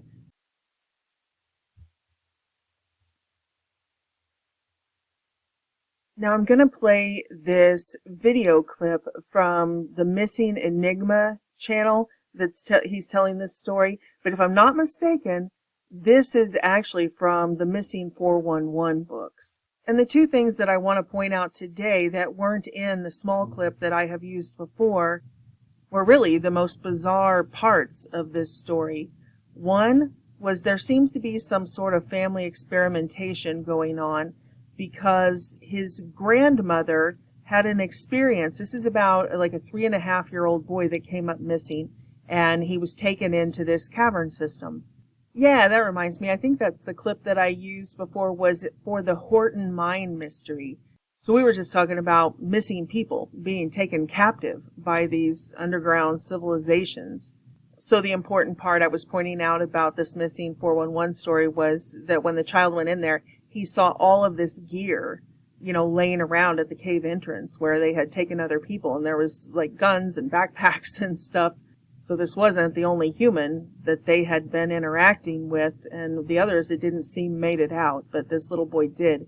So anyway, the bizarre parts that weren't pertinent to that story, but are here, is that his grandmother had an experience before he was abducted while she was out camping, and they had a missing time, and they woke up knocked out, and they both had a mark on the back of their neck, like someone had taken either spinal fluid or a blood sample or something. And then when this boy was abducted, he saw what he called robot grandma. So this is what we're talking about, the synthetics. Another thing he reported is that they wanted to take a stool sample. They kept pressing him to go potty so they could get his feces. And we've talked about that in the parasite video and the COVID bioweapon, this parasitic bioweapon. That for some reason over in China, they have also been wanting to take stool samples of people. And that is something that the super soldiers like Max Spears reported when they were in these programs as children. When they would gather up these children who were in these experiments, and they would take them 6 or 8 at a time into these mountains for testing, he said one of the things they always wanted them to do was to give feces. They always wanted to do a stool sample test on, Max Spears and these other people in the super soldier program. So that's interesting. You can take it or leave it. You can believe it or not, but it's interesting. This disappearance occurred in September of 2011 in the Mount Shasta area, at a place called Fowler's Campground near the McCloud River in Northern California. A basic article on the disappearance appeared in the Mount Shasta News. The missing was a 3.5-year-old boy known as John Doe because of his age and his parents' desire for anonymity. The child and his parents were camping in the area of McCloud when the young boy suddenly vanished. The father was quoted as saying, "He was here and within a second he was gone." The parents were quick to notify the authorities, and within an hour, around 100 rescue personnel from many agencies came together to search as the sun was setting. It was 5 hours into the search when a sheriff's deputy with a K-9 stumbled upon the boy not far from the campground from which he went missing. The boy was hiding within a bush when the deputy heard his cries for help. The sheriff's deputy quickly scooped him up and sprinted back to camp while carrying him and reunited the child with his parents. And, at the time, this was the whole story. John Doe went missing and was found hours later in what was a massive success. John Doe was never questioned by authorities, as there was no reason to, and all media simply reported a successful rescue operation. Were it not for the young boy's grandma, we would not know many of the bizarre details of what happened to the boy during the time that he was gone. It was about 3 weeks after the disappearance when John Doe visited his grandma Kathy, whom he called Cappy. During the visit, John said to his grandma that he did not like the other Grandma Cappy, to which she responded that she didn't understand, as she was the only Grandma Cappy. The boy then detailed that when he got lost in the woods weeks ago, it was because the other Grandma Cappy appeared out of nowhere, grabbed him, and took him to a creepy place, and that the other grandma was a robot. He further described that he was taken to a cave and there were old guns, purses, and bags, covered in cobwebs and spiders and dirt. It seemed as if they had been there for a long time, and that he only realized that this was not his real grandma when he noticed the way that light sparkled on her face. Somehow or other, this gave him the inference that she was a robot. John's grandma realized that this was a strange thing to say. John went on to say that there were other robots in the cave. They looked like people, but they did not move. They seemed frozen in position and had distorted faces.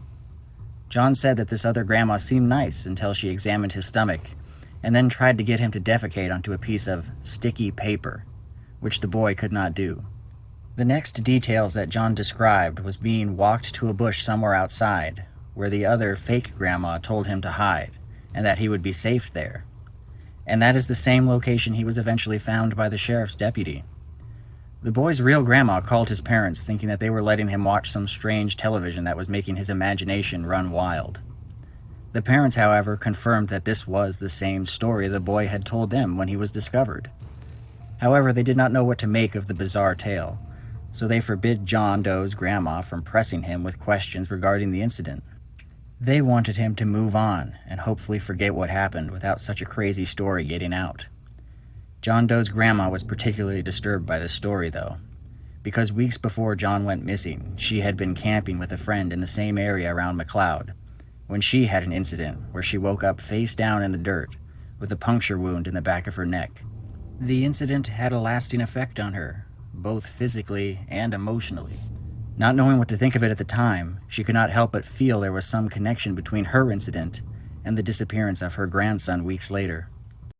Okay, I want to throw in 2 more clips that I've been wanting to show you guys that kind of pertain to this, about people being replaced by these doppelgangers or synthetics, clones, whatever. And the interesting thing is that all of these cases seem to be just regular people sprinkled throughout society, like all around us. It's not just about, the elite class. Is it Vladimir Putin and Joe Biden have been, replaced?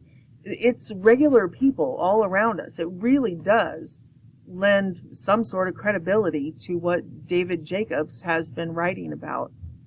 So anyway, this first one is from Beyond Creepy channel. It's called Replaced: The Strange Tale of Galina Markovna. I think that's how you say it. I don't know. In the winter of 1978, in Novosibirsk, Russia, at around 10 p.m., Mrs. Galina Markovna an art teacher at a local school, along with her husband, a military officer, had gone to the tram stop in order to accompany some guests back to their home. As they waited, the friends observed a round object hovering over some homes. The disc-like object gave off a yellowish light, and it was about the size of the moon. Stunned, the friends watched as the object then separated into two parts. The upper one seemed brighter than the lower one, and dark spoke-like protrusions jutted out from the top half of the object. The floating object, or rather whomever was piloting it, seemed to become aware of the fact that they were being watched and slowly began to approach the friends. Suddenly, out of nowhere, the friends were jolted by the appearance of an aged woman who had approached them out of the darkness. She insisted that there was another elderly woman seated on a nearby bench in urgent need of assistance. Galina's husband decided to forget about the strange object and tend to the woman. He nodded to his wife and his friends and then proceeded to follow the elderly woman off into the night. Soon the tram arrived and the guests left. Galina continued to watch the UFO for several more minutes, but the object glided behind some nearby houses and disappeared. She thought it odd that her husband had not come back, and assumed that he may have headed home without her. Though she would be in for a surprise when she arrived back at her place. She found that he wasn't there. Her daughters insisted that he hadn't returned home yet.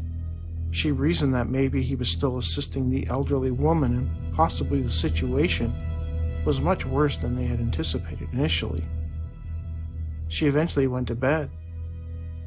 Late in the evening, Galina received an urgent phone call that her husband was in a military hospital, suffering from a heart attack. After several days, he was finally allowed to go home. Within hours of getting back, Galina began noticing that her husband seemed different, not himself. Even the children noticed it. Where before he was friendly and full of life, now he seemed to lack emotion. His responses, his movements seemed almost mechanical. It was very off-putting. The man they loved was gone, replaced by something strange, something that frightened them. Galina became convinced that it was not her husband, but something else pretending to be him. It looked like her husband appearance-wise, but it behaved like a biological robot. In less than a week, Galina's husband passed away, apparently due to complications stemming from the recent heart attack. Over time, Galina came to believe that everything that happened to her husband was directly linked to the sighting of the UFO and the appearance of the old lady. Galina never saw the aged lady again, but had glimpsed a similar UFO a few years later. She further believed that her husband had been abducted and replaced by a robot or a clone, and that he, her real husband, was still alive somewhere, probably far, far away from Earth. This case was investigated by Russian UFO investigator Vadim Chernobov and was written about in at least 2 publications. Albert Rosales found the case interesting, noting that the story was reminiscent of middle-aged reports of fairy folk abducting humans, mainly children, and replacing them with flawed and sickly replicas. These types of cases in which people claim that their family members are taken and replaced by clones or robotic humans, not unlike what was depicted in the movie Terminator, might sound crazy, but they are out there, usually spoken about on the fringes of ufology.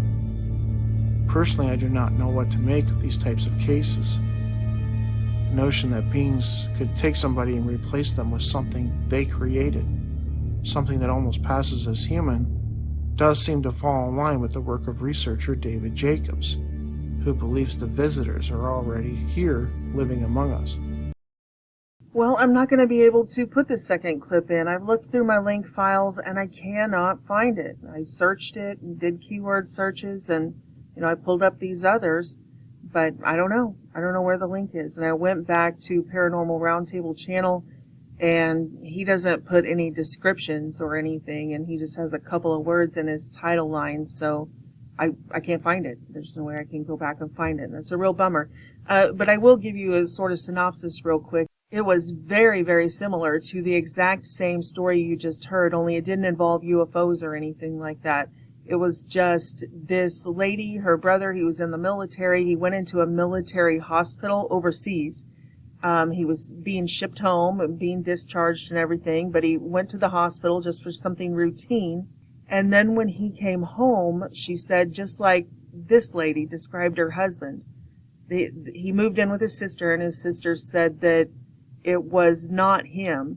He started speaking in a robotic language, like Siri or Alexa, just unnatural, and that he became very violent. He attacked them, like physically attacked them. They were scared of him. And there were even times that he spoke in Chinese, and he didn't know any foreign languages. But they said it was basically what we're talking about here. He was like an avatar, that there was some Chinese man speaking through him.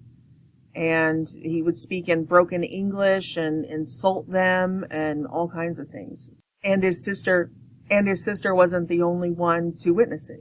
Everybody who knew him, they're like, this isn't him. What happened to him in that military hospital? So they had that in common as well.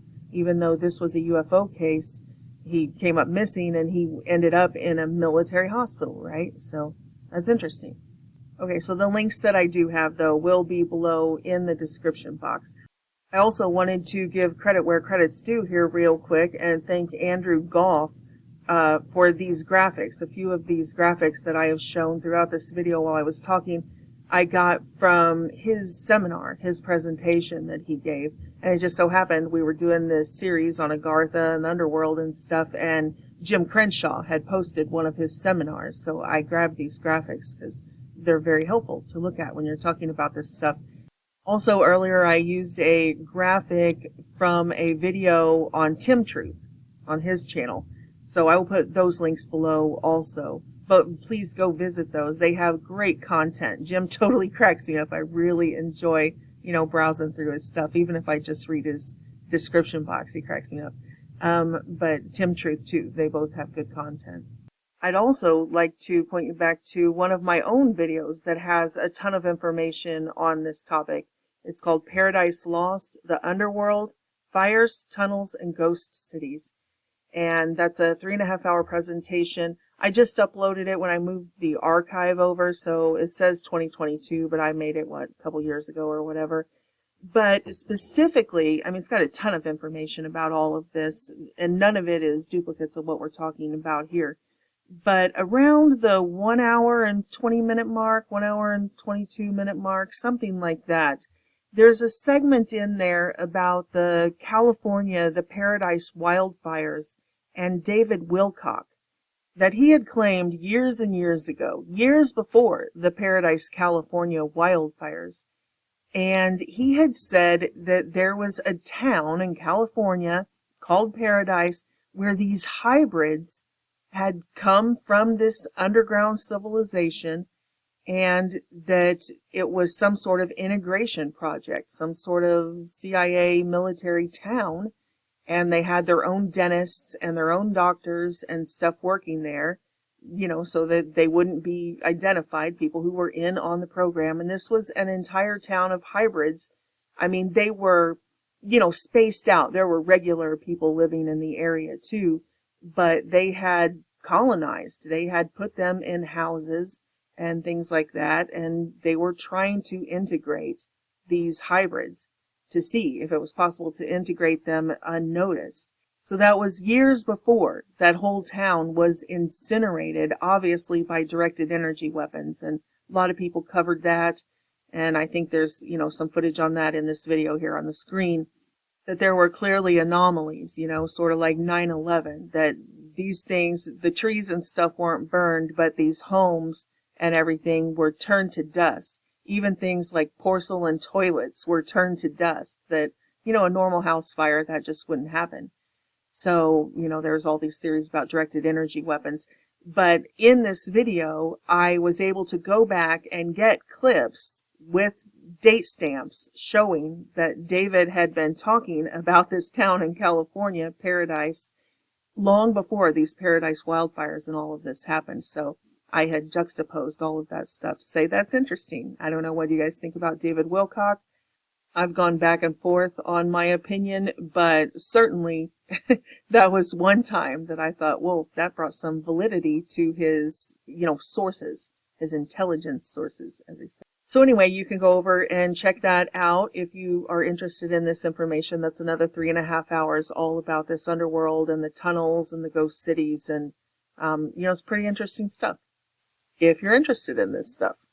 So the point is, they're not planning on staying inside the hollow earth. They are open about their return. They have been preparing. I mean, they have their people on the surface terraforming the earth and spraying and blocking out the sun and, genetic engineering all of the slave race. They're working hard, and they have said that they are the coming race. They are going to come and rule and reign on the earth again. There's going to be a showdown.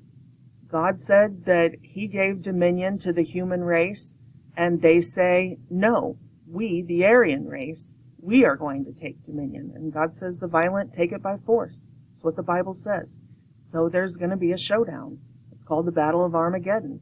And in the end, everybody is going to choose. There is no option that is no choice. You are either going to serve the Lord, or you are going to serve the gods of this beast system. Like in Joshua 24:15, it says, now therefore fear the Lord and serve him in sincerity and in truth. Cast aside the gods your fathers served beyond the Euphrates and in Egypt, and serve the Lord. But if it is unpleasing in your sight to serve the Lord, then choose for yourselves this day whom you will serve, whether the gods your fathers served beyond the Euphrates, or the gods of the Amorites, in whose land you are living. But as for me and my house, we will serve the Lord. Everyone's going to bow their knee to someone. And that's what this whole Black Lives Matter thing is about. You know how they speak in double entendres? They just mock us with this stuff. That's what Black Lives Matter means to them. It's just like everything we started out talking about. The black markets, black ops, it's all underworld. And they literally launched a movement to make people take a knee, to bow down and say Black Lives Matter. And it's not okay to say all lives matter. I mean, they're open about it. They're like, no, all lives do not matter. You do not matter. The black markets, the black underworld, the dark energy, that's what matters. These people, I know, a lot of these people think they were doing it to do something with race. And it is something to do with race, the Aryan race. That's the black energy. That's the black markets. That's the black ops. That's all of it. These people are being made fools of. Everybody knows the founders of Black Lives Matter, they're communists, they're Marxists. It's a farce. And this is a humiliation ritual that people are getting down on their knees and worshiping, bowing down before this beast system. But as for me and my house, we will not bow down. We won't bow down to the communists. We won't bow down to the Nazis. We won't bow down to the beast system, and we most certainly will not take a knee for the Antichrist. You'll have to kill me first, which is their plan. Revelation 13:15, and cause all who refuse to worship the beast to be killed. That's what they believe. I mean, already, you guys see the death panels. They're like, oh, you won't take the injections? Well, then you're not going to get the organ transplant you need. They're like, we will let you die. Like, they're open about it. And their followers are that brutal. They are really that calloused. Many of them are already droned. They're already literal drones. This energy is inside of them. They don't know that they're possessed. They think it's their own thoughts. But they hate us. And the whole time telling themselves that they're the loving ones. It's the most diabolical thing. It's very sad. But like I said, God's still plucking people out, and we can still cast these demons out. We're still here, so we're still working. And everybody has a different calling, a different mission, a different ministry to do. But mine in particular is to warn people about this technology. They're going to see things in the sky. They're going to see cloud formations that are deceptive. They're going to say, oh, look, it's Jesus in the cloud, They are very, very diabolical. These lying signs and wonders are going to be very convincing. If somebody has never heard information like this, they're going to immediately think, I've heard dreams and visions of people saying exactly that. Oh, it's my rapture dream, and I saw, in the clouds that Jesus was made out of clouds, and he manifested from this mist in the clouds, but it was weird because then he wanted to have sex with me, or it was weird because then he was like, bow down and worship me, or, they're like, I don't understand that part. Well, this is it. It's a deception. That's not Jesus. Jesus ain't going to come in a UFO. Like he said, he told us all about it in the Bible. We've covered this at length. We have to be prepared to withstand the lying signs and wonders. As above, so below. The things we are seeing on the surface are all coming from this Agartha underworld. The mystery of mysteries, the secret of the Brahmins. Brahma and God known by many names, a man and a woman. But the point I want to make right here is that all of these things are related. And these people from the underworld have been interfering in world dominance our entire lifetime. And they've always been involved in every human war. I mean, we had the Foo Fighters, UFOs, show up during World War II. And we've covered multiple times about the UFO interference in the battles of Alexander the Great, that they showed up and shot like a laser beam at the wall, and the wall of the fortified city fell, and they were able to take it. This was to take back the Persian Empire. Alexander the Great was taking control of the Persian Empire. Right up to the present day, we've talked about the UFOs hovering over the missile silos, both in the United States and in Russia, at Minot Air Force Base and Malmstrom Air Force Base in the United States. There's been over 120 military men come forward and testify that they witnessed this. These things hovered over the missile silos, and they thought they were going to start a nuclear war. They frequency hacked, wirelessly hacked the launch codes, and in the United States, the military men report that they disarmed the missiles. And so they sequentially shut down all the missiles so we couldn't launch a response. In Russia, simultaneously, they report that these UFOs hovered over and hacked their missiles and changed the coordinates. So, they were saying, we can launch these at whoever we want, and we can disarm whoever we want. This race from Agartha, they're the ones running the world. They're the top of the pyramid up here, and they are not humans. It's not humans at the top of the pyramid. The Illuminati, bloodlines, the Aryan races of humans, they're way down here. And that's why we are out here fighting so hard to unsuppress all of this suppressed technology, so that when people see these things start to come upon the earth, they will not be deceived. They will know what they're looking at. And this is what we are looking at. As above, so below. We are looking at a real, genuine underworld below the surface of the earth, and they are all one thing. They are all one tree. Part of it is the roots, and part of it is the surface avatars. So like I always say, it is really hard to believe. I get it. It is hard to believe that there are Satanists running the world. Literally, people who serve Satan. And they're not even hiding it anymore. You expect people like this, the billionaires and everybody, to be going around in a business suit and stuff like that. Not a black, high satanic priest robe. Who dresses like that? I'll tell you who dresses like that. The satanic high priests dress like that. The druid priests dress like that. The Order of the Golden Dawn dresses like that. And so many other, Wiccan type groups, actual witches. And you could write that off as a coincidence that he just has strange taste in clothes, that instead of business suits, he wears satanic high priest robes around. But we know that the rich elitists, the millionaires and billionaires, all meet out in the groves. Pick up a Wicca book or something at your local bookstore. This isn't a secret. the witch covens meet in the groves in the woods. And we know that our billionaires and ruling class and politicians and everybody dress up in these robes and go out and do these rituals in the groves in the forest, Bohemian Grove. And look at the numbers of these. This isn't just like one snapshot that Alex Jones got. I mean, they have yearbooks. Look at the numbers of people who are involved in these satanic circles. So I know it's hard to believe, but just think about it. Do you know anybody who does this, goes out to these gatherings and performs these rituals? The billionaires do. They know tons of people. Why is that? Why is that all of them, the rich elitists and politicians and stuff, know hundreds and hundreds and hundreds of people who dress up in these robes and go out in, the groves and covens and do this stuff?